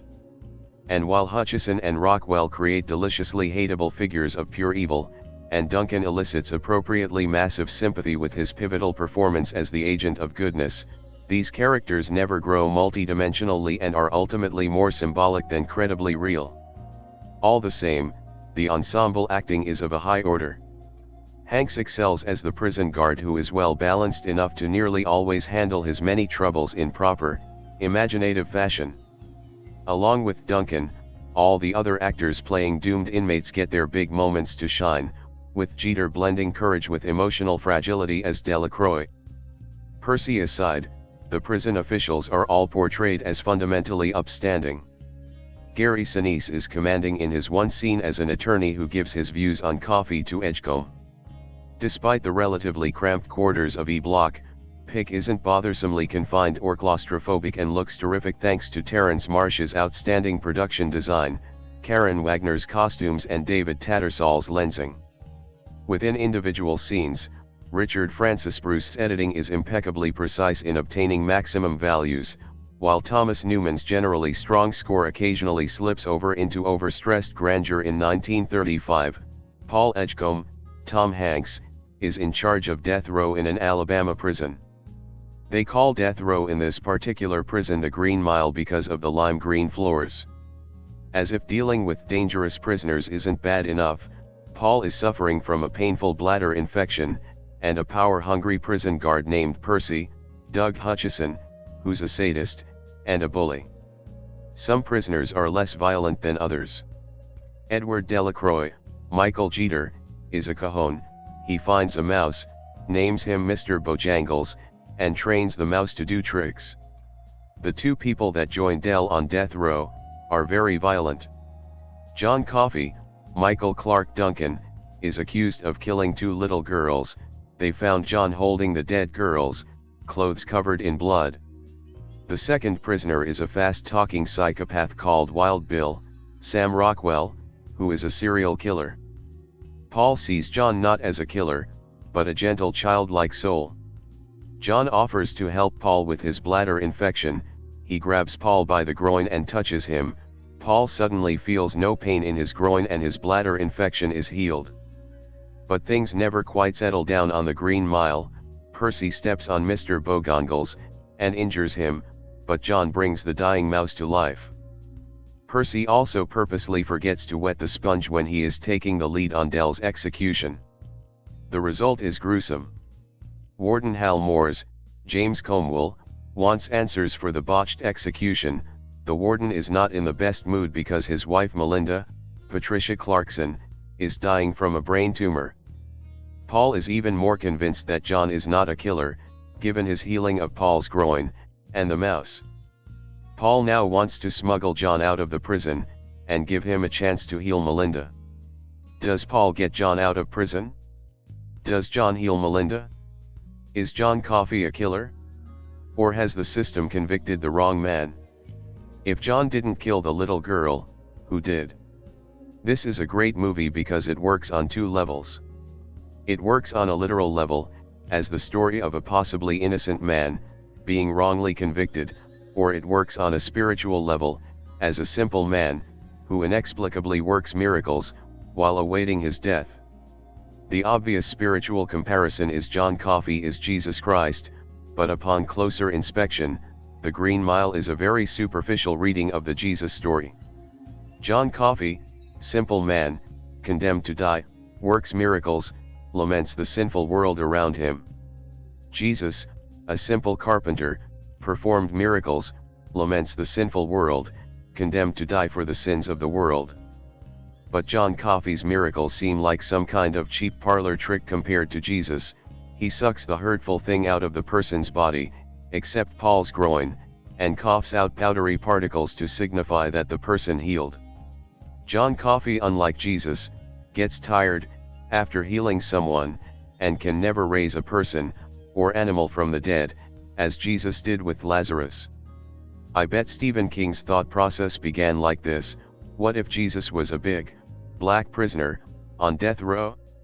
There is value in realizing that Jesus could be embodied in any physical shape. Spiritual people, including me, need to rid themselves of the blonde-haired, blue-eyed Renaissance Jesus, and realize that Jesus was a Middle Eastern man, with dark hair and a swarthy complexion. King uses the archetypal, simple black man character with supernatural powers at least once more, in The Shining, where a black caretaker has the ability to read minds in The Shining. It's clear that King wants you to draw the comparison, just don't take it too far. Jesus never punished his enemies or did harm to them. That's more an Old Testament conception of God, the all-powerful, vengeful God, as opposed to the loving and forgiving Jesus. This is still a powerful story, amazingly well told, and emotionally draining, and deserving of a viewing whatever the nature of your spirituality. Tom Hanks and Michael Clarke Duncan get most of the attention. In fact, it was Duncan's recent death that made me want to see it again. Hanks' understated performance is superb. Michael Clarke Duncan is incredible, although the character of the simple-minded minority gets hard to swallow at times. Duncan makes the character work, because the viewer believes Duncan is a gentle soul, despite his enormous size. Despite the two strong leads, this movie works because of the great ensemble cast. James Cromwell, Michael Jeter, David Morse, Patricia Clarkson, Doug Hutchison, and Barry Pepper all give powerful performances.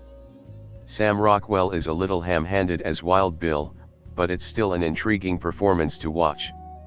This is a great movie, maybe even a better watch if you're not aware of the spiritual similarities or dissimilarities with Jesus. Stephen King is one of those authors that writes stuff the majority of people who read it like. Personally, I am a big fan of his Dark Tower series. Most people know King for his horror novels like The Shining, It and The Monkey. What some people maybe didn't know is the fact that he also writes drama. Yeah. Does Rita Hayworth and Shawshank Redemption sound familiar? Well, if it doesn't, then you have missed out on the thick words there, and with that, something great. But today we are taking a look at another one of his dramas, in movie format. Ladies and gentlemen, the most voted movie in my poll, The Green Mile. Paul Edgecombe, Tom Hanks, is a guard on death row. More specifically, he is a guard at the death row called The Green Mile. Roll credits. He works there with his colleagues Brutus Brutal Howell, David Morse, Dean Stanton, Barry Pepper, Harry Terwilliger, Jeffrey DeMunn, and Percy Wetmore, Doug Hutchison. They have a bunch of different criminals in there. But one day they get a special new addition to the group of criminals in there, a huge black man named John Coffey, Michael Clarke Duncan, R.I.P., who was arrested for the, this is not fun to say, rape and murder of two young girls. Sounds like a scary guy, huh? But when he walks in, he acts like the biggest softy ever, scared of the dark, very polite, and doesn't seem like a troublemaker at all. Soon after, Paul and crew will find out that this man has a mysterious gift. Now that is all I can say about the plot without going into too many spoilers. Now, like most Stephen King stories, this is incredibly complex. And for you people out there who think complex only means mindfuck, you're wrong. For a story to be, all it needs are several layers, not necessarily mindfucking. And with that I have to say that The Green Mile succeeds with its multi-layered story and general well-done execution.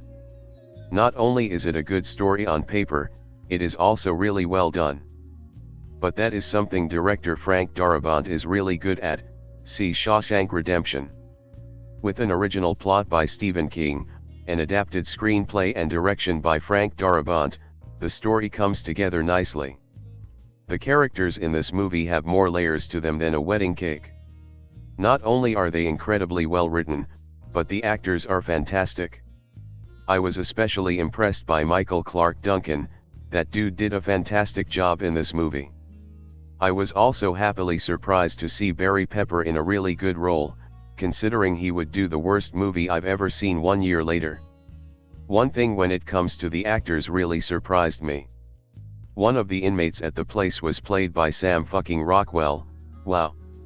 I am a big fan of his, so seeing him in this movie, pulling off a fantastic performance.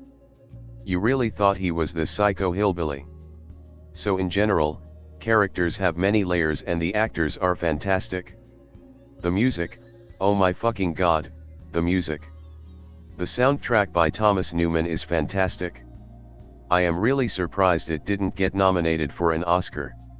It is your typical orchestral/beautiful drama soundtrack, but that is why it is as fantastic as it is. It is your typical thing, but it is so well done that I don't mind. It is, as I always say, the idea can be as generic as it can get, as long as it is executed in a really good way. The camera work, nothing special there. It is good, nothing more. I can also mention that this movie left me crying. If a movie can make me cry, good job you bastards, who worked on the movie, you won. Also, did I mention Sam Rockwell was in this movie? What? I did? Oh well, rather one time too much than one time too few. I was also very surprised how funny it got at a few points in the movie. Good job Frank Darabont, your comedy in your drama doesn't feel forced. Might also be good to mention that it is 3 hours long, so prepare. Time for the reception of this little movie. Let's see here, we have an 80% positive rating on Rotten Tomatoes with a fresh certification.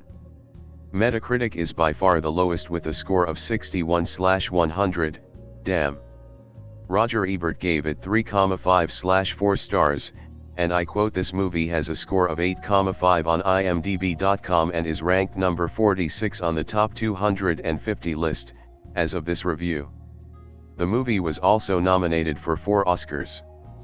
Best Picture, Best Actor in a Supporting Role, Michael Clarke Duncan, Best Adapted Screenplay, Best Sound. This movie has a lot of depth in its story, the actors are fantastic, the music in fantastic, the camera work is good and it has Sam Rockwell. Okay, I'm done with that now.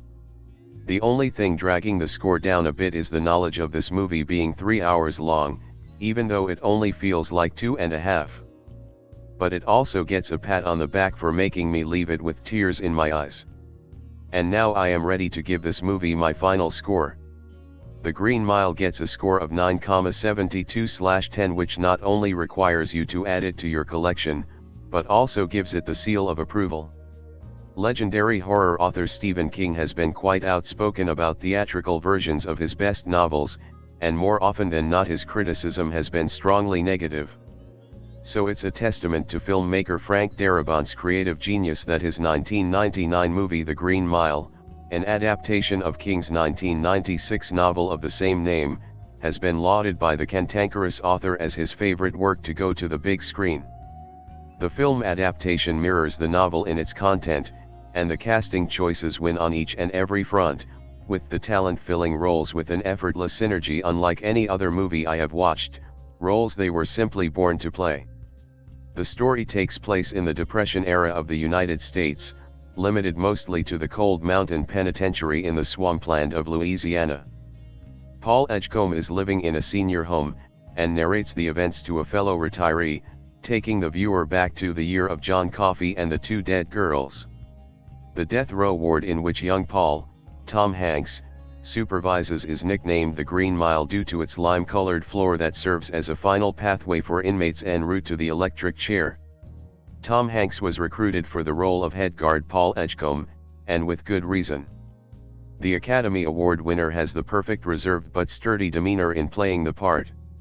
Edgecombe is a married father, and one who obviously doesn't enjoy exterminating the life of convicts, but does his job with professionalism and in a humane nature. Paul Edgecombe is anything but physically imposing, yet there's no question at all who is in charge of the mile.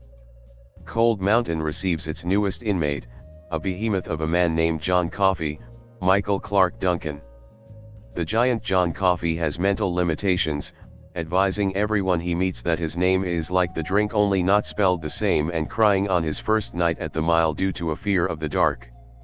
Michael Clark Duncan had his breakout role with the character of John Coffey, and I struggle to imagine anyone else being able to master the role as well as he did from both an internal and external way.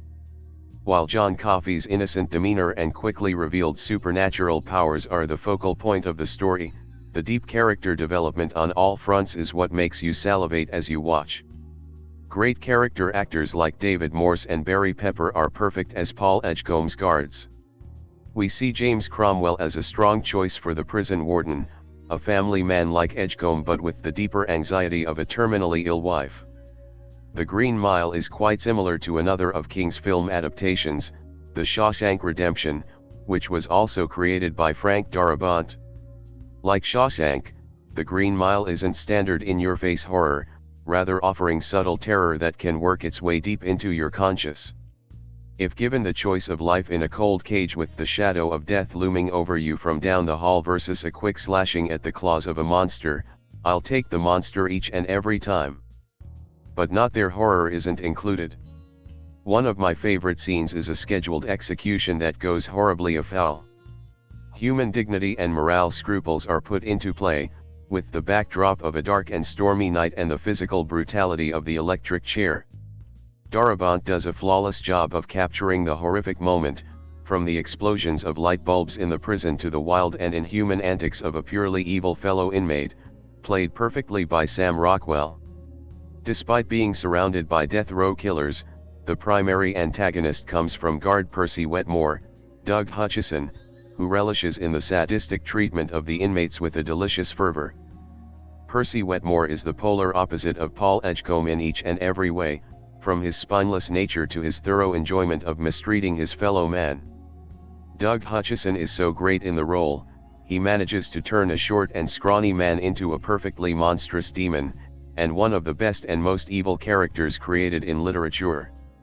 The Green Mile was nominated for 4 Academy Awards, shockingly not winning any, on its outstanding story and overall creative process. I loved the movie, and I loved all of the characters involved, good and evil. Don't be turned away by the 3-hour runtime. The movie flows from start to finish with captivating scenes and drama. The extended length offers the perfect depth for its characters, and the result is an all-time great movie. Hey fans of Babe, James Cromwell is in this. That'll do, for this film-going pig. Piglet. I'll take Piglet. Miss Piggy is awesome.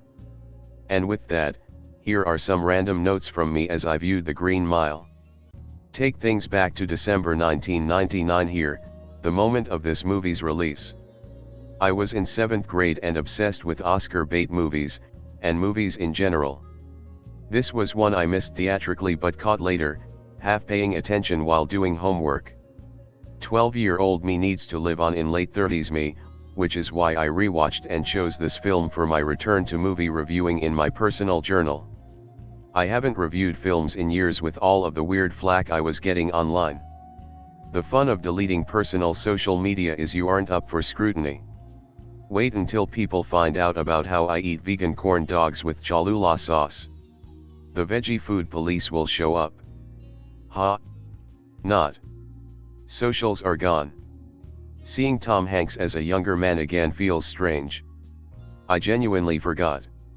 I'm so used to seeing him as a mature actor with this enormous career, and here he is, still pre-Castaway, a time travel itself.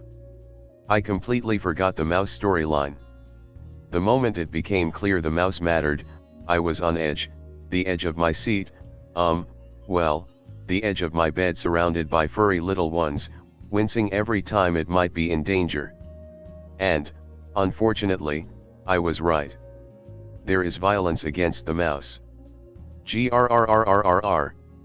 I hate this, partly because I know there are people who can't separate fiction from reality and take inspiration from films in the worst ways when it comes to harming animals. You're going to say, sure, they say the same thing about video games. I won't get on that, but yes, as far as animal violence, it's a different crowd, and some are children who look at pop culture growing up with the idea it's okay to beat a horse or kill a mouse. Watching this in December 2025, over a quarter century after its release, I'm fully aware of the flaws people point out now, like the magical black character trope, for one, and the questionable racism. While I can't speak for how tropes affect the black community, and I'm not going to pretend to stick my nose in where it doesn't belong without those life experiences, I do think that any racism present in the dialogue or storytelling is, unfortunately, accurate to this film's setting of Depression-era Louisiana. What we talk about less is the classism among the white characters. Being a white man during the Depression gave you more freedom than black Americans, but you were still beneath people like Percy, a prison guard who mistreats everyone and is protected by his uncle, the governor, and who knows who else in his influential family.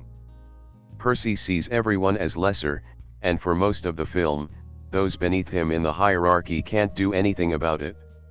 Or they choose not to, knowing they won't get ahead very far in disciplining him. The film explores the contradictions and possible innocence of death row inmates well, but I wish it went further. We only see a few inmates, all within a very tight, single room set with fake-looking peeled green paint. For what was actually spent on this movie, Tom Hanks' salary alone probably more than some blocks of houses' real estate values combined, the production often feels oddly restricted to the stage, where things might have passed. At times it looks like a filmed play. For a low-budget film that would be fine or revolutionary, but here it made me think, nope. Michael Clarke Duncan was a remarkable actor, and I truly believe we were robbed of seeing the icon he might have become. Tom Hanks is undeniably talented, but watching this, I was always aware I was watching Tom Hanks playing a version of Tom Hanks, tears and all, nothing he can do about it. Michael Clarke Duncan, on the other hand, commands attention just by entering a room. His face twisted into a look, a tremble of the lips. And I never once thought about his other roles while watching him here. He was John Coffey. Not the dude from the island. The Green Mile sits at the top of the Stephen King adaptations to film for me, with The Shining right behind it. What I loved most about starting my reviews again with this film is how this is a movie. It feels. In 1999, movies looked and felt like movies. I know digital can look incredible, sure, okay, grain can be added back, visuals can be stunning. It's harder for me to feel immersed now. Editing is hyperactive. Sound design can be distracting. Performances sometimes feel pushed by trends rather than emotion, or overacting from a director who thinks everyone should overact because the last hits he saw were all overacting. Guys, you don't need your actors to move your eyebrows into a newspaper maze puzzle shape when they tell the waitress, "I want my coffee black." Watching The Green Mile hit all the marks of what a film is felt deeply comforting. I'll take a flawed movie with empathy over a generic 2025 release that has none for the viewing experience. And honestly, I would watch Michael Clarke Duncan like a total fangirl even if he starred in a Mary-Kate and Ashley direct-to-VHS movie. As with the lead character here, his acting talent was a miracle taken from us too soon. Don't want to repeat myself here, so I'll keep it short and work on the differences. Paul Edgecombe, Hanks, is the supervisor of Cell Block E of Cold Mountain Penitentiary, also known as Death Row. His tightly knit team is struggling with a cocky, macabre but connected kid named Percy Wetmore, Doug Hutchison. Everything will change though when a new, gigantic inmate with healing power named John Coffey, Clark Duncan, will land on the block for an atrocious murder. Darabont made the backstory of Old Paul, writing his memoir, a lot lighter. As the tale in the novel alternates from Old Paul's point of view to the story perspective, in the movie, Paul is telling his life story to his friend Elaine without any interruptions or abusive nurses. He's an old and isolated man. This is effective skimming by Darabont, who dynamites over 100 pages from the novel without touching the core of the story. Other than that, there is a little more emphasis on John Coffey and his silent suffering, and the story feels a little constricted in time, the way Peter Jackson's Lord of the Rings feel compared to the novel. Free-form the old man writing perspective, Darabont is able to offer a tighter narrative though, which fits the movie better than hypothetical geriatric memories. As usual, Darabont takes a sober, but honest approach to Stephen King's storytelling. He doesn't hide anything from the raw horror of living day to day on death row. That, from an inmate or a guard perspective. The executions are shown in all their gruesomeness, but there is a respect for death and suffering shown by King and Darabont. It's an interesting point of view shown because it's about the inmates and their struggle against the clock, more than the victims. The Green Mile shows that on death row, the playing field is leveled and everybody is quiet, tiny, and scared. Even giants. There are a few tacky special effects in the John Coffey scenes, that are deliberate choices made by Darabont. The novel doesn't describe anything that clear, which are a bit annoying, but they do not hamper the human drama shown on screen. I would have preferred a more toned-down approach to the miracle scenes, but overall, it doesn't kill the mood. Not sure who did the casting there, but he made an amazing job. Tom Hanks makes an amazing portrayal of Paul Edgecombe, carrying the soft hand of a timid but firm supervisor into the screen. David Morse is also showing the righteousness of Brutus Howell in a convincing and very subtle way. My prize goes to Sam Rockwell though, who transforms an average character into a great one by showing the dirty, uncontrollable side of William Wharton on screen. His performance is so convincing that when I'll come back to the novel I'll be able to appreciate the character more. Michael Clark Duncan had the hard draw for John Coffey. He is a little heavy-handed, but he keeps within the limits of good taste. He was the perfect physical cast for Coffey, but he had hard time playing such a down-tuned, haunting character. Doug Hutchison is also good as Percy, transferring the alien, spoiled and spiteful character on screen, but Darabont erased Percy a little bit to make him more believable, more cinematic. The Green Mile, despite having the best intentions, is a little Hollywoodian. It's a 3 hours flick that doesn't feel its length, but the Coffey miracle scenes and Michael Clark Duncan's heavy-handed acting are sucking a little bit of magic away from Stephen King's novel. I'll come back to the story, probably many times, but the novel form is a lot richer and a lot more powerful than the movie. It's not a bad film, it's a film hard to forget, but it's a complete triumph. The film takes place in 1935, inside Cold Mountain Penitentiary in Louisiana. The Green Mile refers to the lime green linoleum floor that leads from the prisoners' cells to the electric chair known as Old Sparky. Paul Edgecombe, Tom Hanks, serves as the head guard, and his small, tight-knit team includes Brutus Brutal Howell, David Morse, Dean Stanton, Barry Pepper, and Harry Terwilliger, Jeffrey DeMunn. Their daily routine changes forever when a new inmate arrives, John Coffey, Michael Clark Duncan, a giant of a man accused of brutally murdering 2 young white girls. From the start, John Coffey seems different, quiet, soft-spoken, childlike. Despite his intimidating size, he's afraid of the dark and appears gentle rather than violent. Paul, who initially doubts Coffey's innocence, begins to question the case after witnessing Coffey's miraculous healing powers. When Paul suffers from a severe urinary infection, Coffey grabs him and miraculously cures him. This shocking moment sets the tone for the rest of the story, where faith, morality, and the supernatural intertwine. One of the film's most hated characters is Percy Wetmore, Doug Hutchison, an arrogant, sadistic guard who mistreats inmates, and even a harmless mouse named Mr. Jingles belonging to inmate Edouard Delacroix, Michael Jeter. Percy's cruelty escalates to horrific levels later on.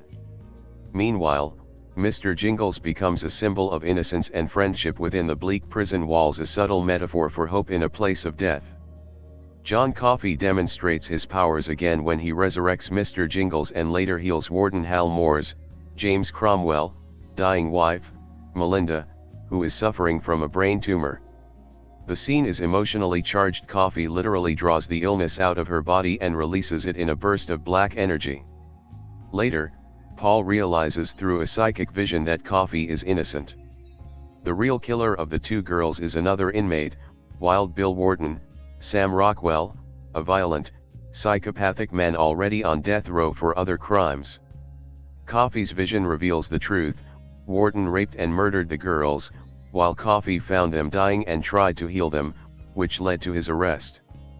Paul and his team are devastated. They know Coffey is innocent, but he doesn't want to be freed. Coffey explains that he's tired of feeling the pain and cruelty of the world, which he absorbs through his healing gift. He's ready to rest. Paul struggles with the moral and spiritual weight of executing a man who is clearly divine, perhaps even an angelic being. The tension in this part of the film is almost unbearable, and the performances make it unforgettable. The final act is heartbreaking. John Coffey is executed despite the guards' anguish. Before his death, he asks not to have the hood placed over his head because he's afraid of the dark. The guards grant his last wish. Paul gives the order to start the current, and the emotional toll is overwhelming for everyone present. After Coffey's death, Paul is forever haunted.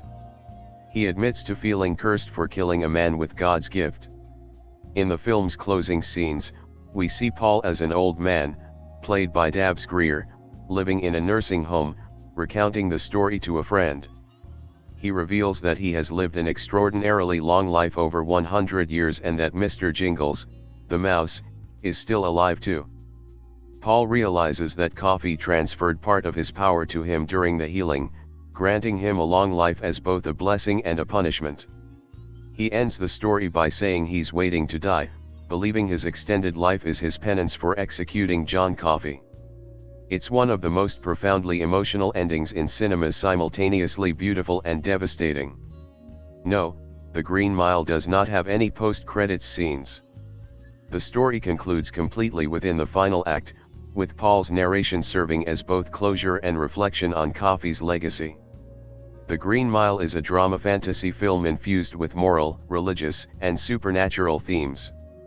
It is both a character study and a spiritual allegory, exploring the nature of good, evil, justice, and mercy.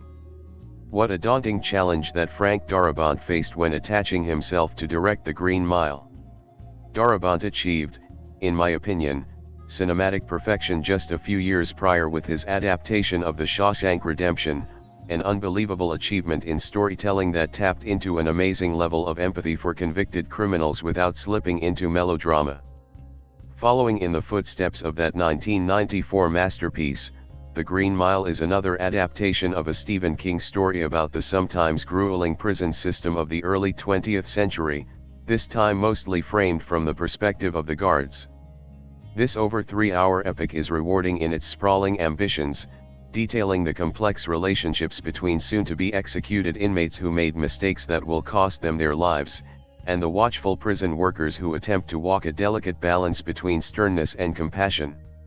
It's a more sprawling and messy affair than The Shawshank Redemption, but just as emotionally impactful.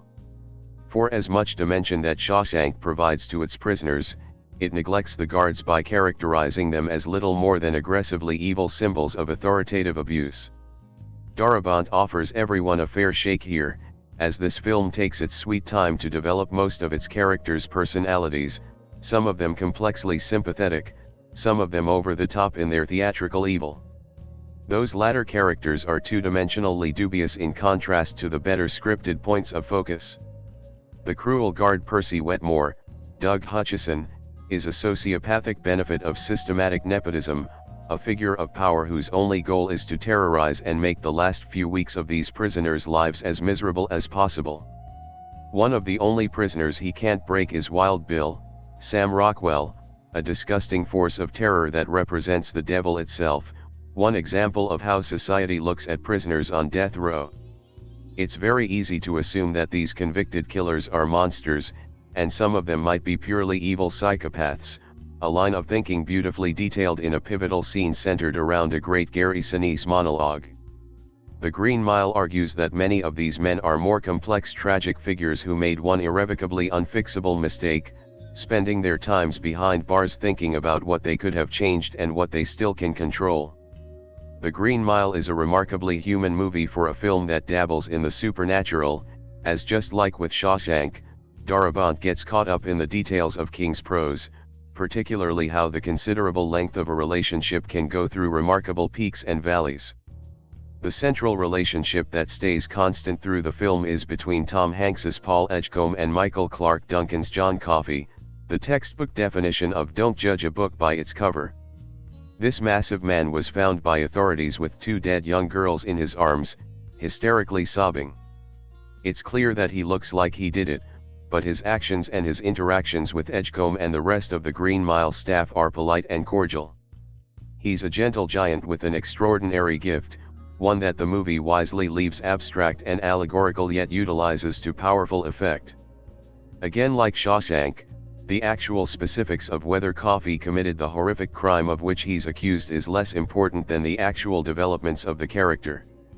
It's a matter of getting to know the real person, something that the Green Mile preaches in its themes of redemption, faith, trust, and unlikely friendship. Darabont's picture requires patience but rewards those who invest themselves in the terrifically textured filmmaking and the excellent performances of the ensemble. This movie came right during Hanks's career peak, and his confidence and natural talent is vital to giving Edgecombe a personality that other actors couldn't provide to a character that is so devoted to the screenplay. The movie simply doesn't work without Clarke Duncan, who moved me to tears in multiple moments of the film's heart-tugging final hour. The Green Mile is not Shawshank Redemption, but it's a terrific work of art that stands on its own as one of the very best dramas of the late 20th century. This is one of my favorite all-time movies. I remember being surprised when I first learned it was based on Stephen King novel, who turns out a lot of poor novels. The movie is laced with undertones of how perceptions can be so wrong, and racism, the African American criminal, who is innocent, against the privileged white guard who suffers from small guy syndrome and is cruel. The protagonist of the film, Paul Edgecombe, is a good guy, but he still fails to save a walking miracle and actually feels his long life is righteous punishment. The music and scenery is amazing, the acting is first-rate, not just Michael Clarke Duncan but Tom Hanks and all the supporting cast. Even the small role James Cromwell plays is great in this movie. The movie is told in flashback as the memories of Paul as an old man, who is now in a retirement home, which helps jump to the key scenes over a period of time, in particular showing how our protagonist Paul is struggling with a painful infection and suffering, too, because fellow junior guard Percy is like an infection in the ward with his inferiority complex. The deliberately blotched execution of Edward from the sadist Percy is horrifying and hard to watch, but that's nothing on the execution of John Coffey. The public witnesses hating John despite him being innocent of the alleged crimes. In fact, his actions got justice for those killed girls, and the guards who knew he was a walking miracle struggling to keep it together and some tears forming. This execution scene is pure emotional overload. It happens that The Green Mile, written by Stephen King at great length and in multiple installments, does not truly warrant such a marathon. It boils down to a well-populated drama with a relatively simple story, one that could have been told with more economy and fewer talky bits of business around the cell block. As adapted by Frank Darabont with as much exemplary skill as he brought to King's other prison tale, The Shawshank Redemption, it's a film with a counterproductive tendency to take its time. But while a tighter film from Darabont clearly would have been better, The Green Mile proves surprisingly successful under the circumstances. First and foremost, it manages to linger on death row without claustrophobia and to become wholeheartedly immersed in what goes on there. Working casually, with the bookend flashback device borrowed from Saving Private Ryan, it eases into the story of what the very southern-sounding Paul Edgecombe remembers about his years as a prison guard. Tom Hanks, who is so unaffectedly good that it has become redundant to say so, helps ease the film into its just folk storytelling mode. Edgecombe's bladder problems, which are the sort of thing on which Darabont might have spent less time, help set up the chatty back and forth of life on the Green Mile. This place, where condemned men take their last walks, got its nickname from the color of its floor. We meet Edgecombe's fellow guard Brutus Howell, called Brutal, David Morse, who shares Hank's laid-back timing and sly delivery. Their colleague and nemesis is Percy Wetmore, Doug Hutchison, who is the governor's wife's nephew and acts accordingly. There are more Green Mile regulars, including James Cromwell as the warden, and each one drops his jaw when Duncan's John Coffey arrives on the scene. Although the colossal Coffey supposedly killed and raped 2 children, he is a gentle soul. In fact, when a mouse turns up as an uninvited pet, Coffey seems delighted. So do the guards. That's the kind of place this is. Then, in a scene with the mouse that actually elicited shrieks from a preview audience, another side of Coffey emerges. Finally, there is a connection between the business of executing prisoners and the film's strenuously spiritual side. The Green Mile involves assorted acts of cruelty and one lurid, extended electrocution scene that makes the horrors of the death penalty grotesquely clear, but much of it is very gentle. The mystical healing of Edgecombe's bladder trouble brings on some funny moments with Bonnie Hunt, who does a charming turn as his wife. Coffey's peculiar innocence is also given a lot of screen time. The way in which this huge black man, who calls the guards boss, is given a magical capacity for self-sacrifice has its inadvertently racist overtones as well as its Christ-like ones. But as Duncan plays him, Coffey is too flabbergasting a figure to be easily pigeonholed anyhow. Darabont keeps the winding story of the Green Mile on track while also providing endless opportunities for the actors to shine. The guards' camaraderie, with Barry Pepper as another group member, is droll and engaging, while the prisoners make another kind of strong impression. Harry Dean Stanton brings some bizarre fun to the process of testing electrocution equipment, which is, of course, also rendered with appropriate horror. Sam Rockwell provides loads of local color as the worst, most hateful miscreant ever to wind up on death row. Some characters are allowed to wear out their welcomes before their time is up. There is one overwritten pre-execution speech too many in Darabont's screenplay.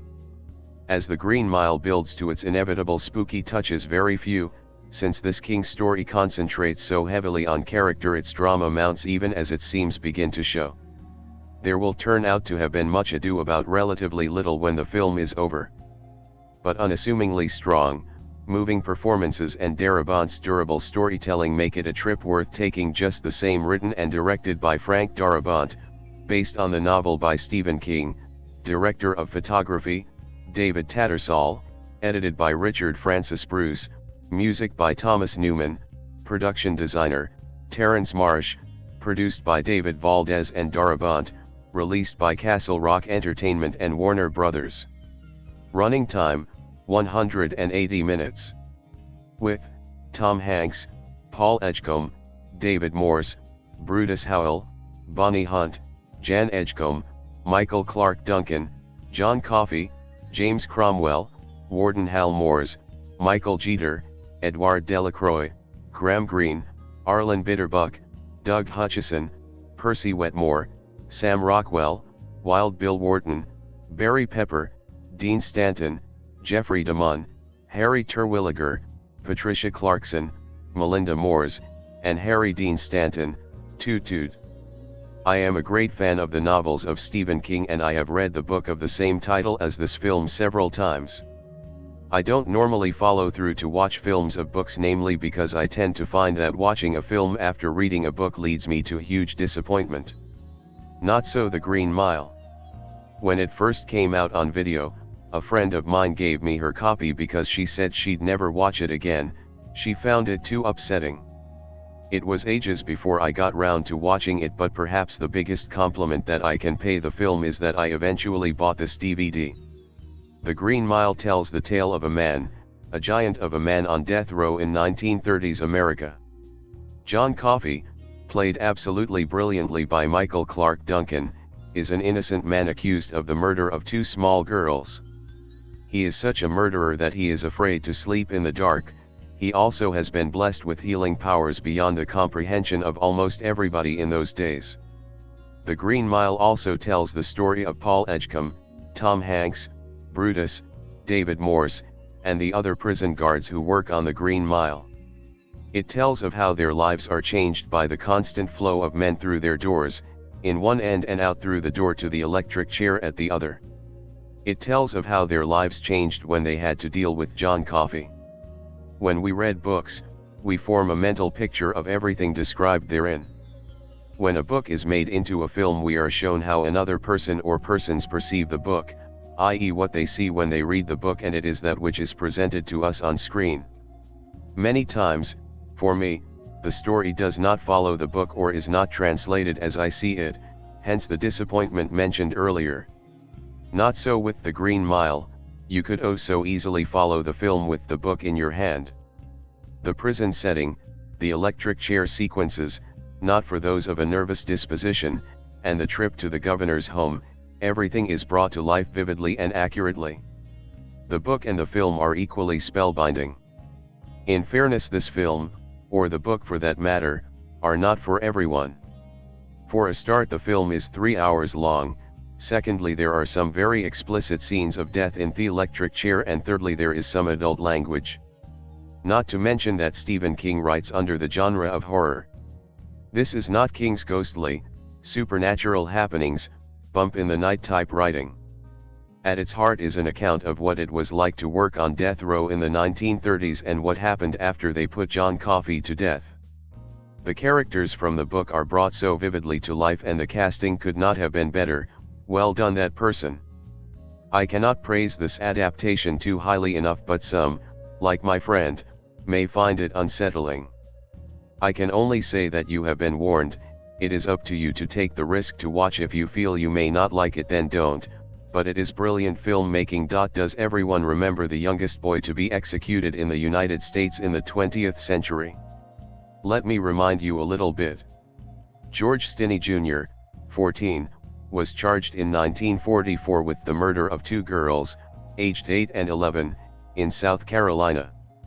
An African American boy named was sentenced to death. Sitting in an electric chair.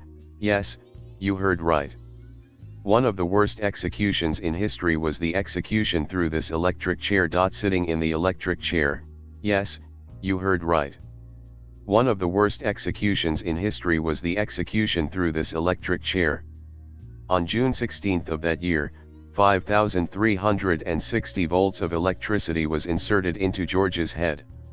60 years after the incident, a South Carolina judge acquits George. In fact, being an African American, George was killed in a conspiracy. The incident is very similar to the movie The Green Mile. The message that is given is completely different. This film is exceptional from the others. Documentary film. The story begins at the present time when Paul Edgecombe, a retired prison head guard, begins to talk about a historical event in his career, how an event became the last day of his career as a prison guard. The incident happened in 1932. Paul was a prison guard. Was originally for prisoners on death row, who were executed by sitting in electric chairs. One day a special prisoner comes to this jail. There was no way to understand that he had killed two young girls. The man's name was John Coffey, and it was from here that Paul became acquainted with this particular prisoner. The movie is very beautiful as a prison drama. The movie subtly shows the human soul through the character of John Coffey, how a man from the outside can actually be just the opposite. The acting of Tom Hanks and Michael Duncan in the whole movie was extraordinary. However, the running time of the movie is a little longer. The story is not so big, but more than 3 hours. The real message of the movie can be found from the most painful aspect of the movie. That is why I like the ending the most. Overall, this is a nice drama movie. I'm sure it won't spoil your expensive time. Geez, that Stephen King can really write up a storm, can't he? He's known for his horrors, like The Shining and it, but then you get the truly amazing, like Stand By Men, Shawshank Redemption, and this, The Green Mile. These are his books and short stories. They make for great stories to be made into films. The Green Mile is told as a flashback from a man in a nursing home, telling the story of his time as a guard on death row during the Depression. In particular, of the time during which John Coffey, a large African-American man, was brought in. Everyone was fearful of this giant, but there was a magic to the man, a magic that is gradually revealed to the guards. I've recently been contemplating the old man/old woman flashback as a structure. Often, it doesn't work. Halfway through The Green Mile, I wondered about this as a choice of structure, but it truly does pay off at the end. The film is slow-paced and long, over 3 hours long. But every minute counts. The excellent plot is held together by strong performances, Tom Hanks, David Morse, and several others as the prison guards, the late Michael Clark Duncan as John Coffey, James Cromwell as the warden, and Graham Greene and Sam Rockwell as fellow prisoners. The Green Mile was nominated for Oscars for Best Actor in a Supporting Role, Michael Clark Duncan, Best Picture, Best Sound and Best Writing, Screenplay based on material previously produced or published. Which comes first, the great actor or the great script? Or perhaps the novel from which the script was adapted? With this movie, we have some terrific synergy. I'm not crazy about Stephen King novels generally, but this movie is good enough I may go looking for the book. And Tom Hanks has enough street cred by now that he doesn't need to accept anything but brilliant scripts. Hanks plays Paul Edgecombe, the head guard at Cell Block E, Electric, that is. This is the death house in a southern state in the 1930s, when the electric chair was not only the instrument of choice, but got a good bit of use. As I am opposed to the death penalty myself, it took me a long time to decide to watch this film. It was totally worth it. There are some very good people, some very bad people, and quite a few in between, just like real life.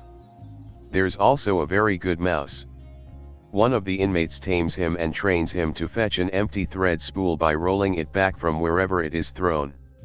Unfortunately, he has an enemy, guard Percy Wetmore, Doug Hutchison, who leans heavily on his family contacts, to the disgust of everyone else on the staff. But he also has a special friend, John Coffey, Michael Clark Duncan, who was convicted of raping and killing 2 little girls. I don't think it's a great big spoiler to point out that the actual rapist and killer shows up later, convicted of other crimes. There are some truly horrible, brutal scenes in this movie, and I would definitely not recommend it for children. But it is a fact that life is indeed pretty brutal at times, just as it is also pretty wonderful. We get some of the wonderful here, too. A bit of magical thinking, and perhaps a little more credit to religion than some of us freethinkers would like, but the humanism shines through. The good guys generally outsmart the bad guys, and do so with the sort of heart that makes such a movie so good. This was an incredible movie. But this shouldn't come as a surprise to me. The original story was written by Stephen King, and the film was directed by Frank Darabont, 2 facts that are also true of one of my favorite movies of all time, The Shawshank Redemption. I know this combination is not always a reliable barometer from one film to the next, but in this case, it works. I loved The Green Mile because it had an incredible cast, a great score by Thomas Newman, wonderful art direction, and a story that was close to perfection, neatly tying up all the loose ends and yet leaving us with a sense of power and mystery. The pacing was spot on, the special effects were awesome, and the sense of justice and satisfaction that the viewer is left with at the end is inspiring. It was just great entertainment. It made me think and it made me feel, which is exactly what movies are supposed to do. Tom Hanks led the cast as Paul Edgecombe, a supervisor in a Louisiana penitentiary. He and the men serving under him worked death row, called the Green Mile because of the green tile of the floor which lead from the cells to the electric chair. His men include Brutus, played by a personal favorite of mine, David Morse, Jeffrey DeMunn as Harry, Barry Pepper as Dean, and Percy, played by Doug Hutchison. Percy is the problem case. As much as I hated his character, as I was supposed to, I have to admit that Hutchison played him absolutely perfectly. The death row inmates were Dell, surprisingly played by Michael Jeter, Graham Greene as Arlen, Sam Rockwell as Wild Bill, and Michael Clark Duncan as John Coffey. These characters could have so easily been throwaway characters, but they each had their own distinct and well thought out personalities. And it was John Coffey that was the crux of the entire film. It was he who moved all the movie's drama, and Duncan played him brilliantly. Coffey was referred to as one of God's miracles. He was a black giant of a man who was on death row for the murder of 2 young girls. He was mentally challenged and yet gentle as a lamb. But he was also telepathic, empathic, and had the power to heal sickness and disease. If he found a victim quickly enough, he could even raise them from the dead. He could see into the hearts of men and know them as good or evil. He cured Paul of a rampant bladder infection, and restored life to Dell's pet mouse, Mr. Jingles, who had been cruelly stepped on by Percy. The rest of the amazing plot is really too complex, and yet exquisitely crafted, to go into in this review. Suffice to say, the characters, both the prison guards and the inmates, all get what they deserve in the end. The phenomenally evil and unrepentant Percy gets his just desserts in a horrifying and yet incredibly satisfying way. Wild Bill, who apparently was the real rapist and murderer behind the crime for which John was in prison, is shot to death in his cell. And John is granted death in the electric chair. What, you may ask? Why was the innocent gentle giant allowed to die? Because his incredible telepathic powers left him vulnerable to the evil in the hearts of his fellow men. It was a power over which he had very little control, a power which assaulted him whether he wanted it to or not.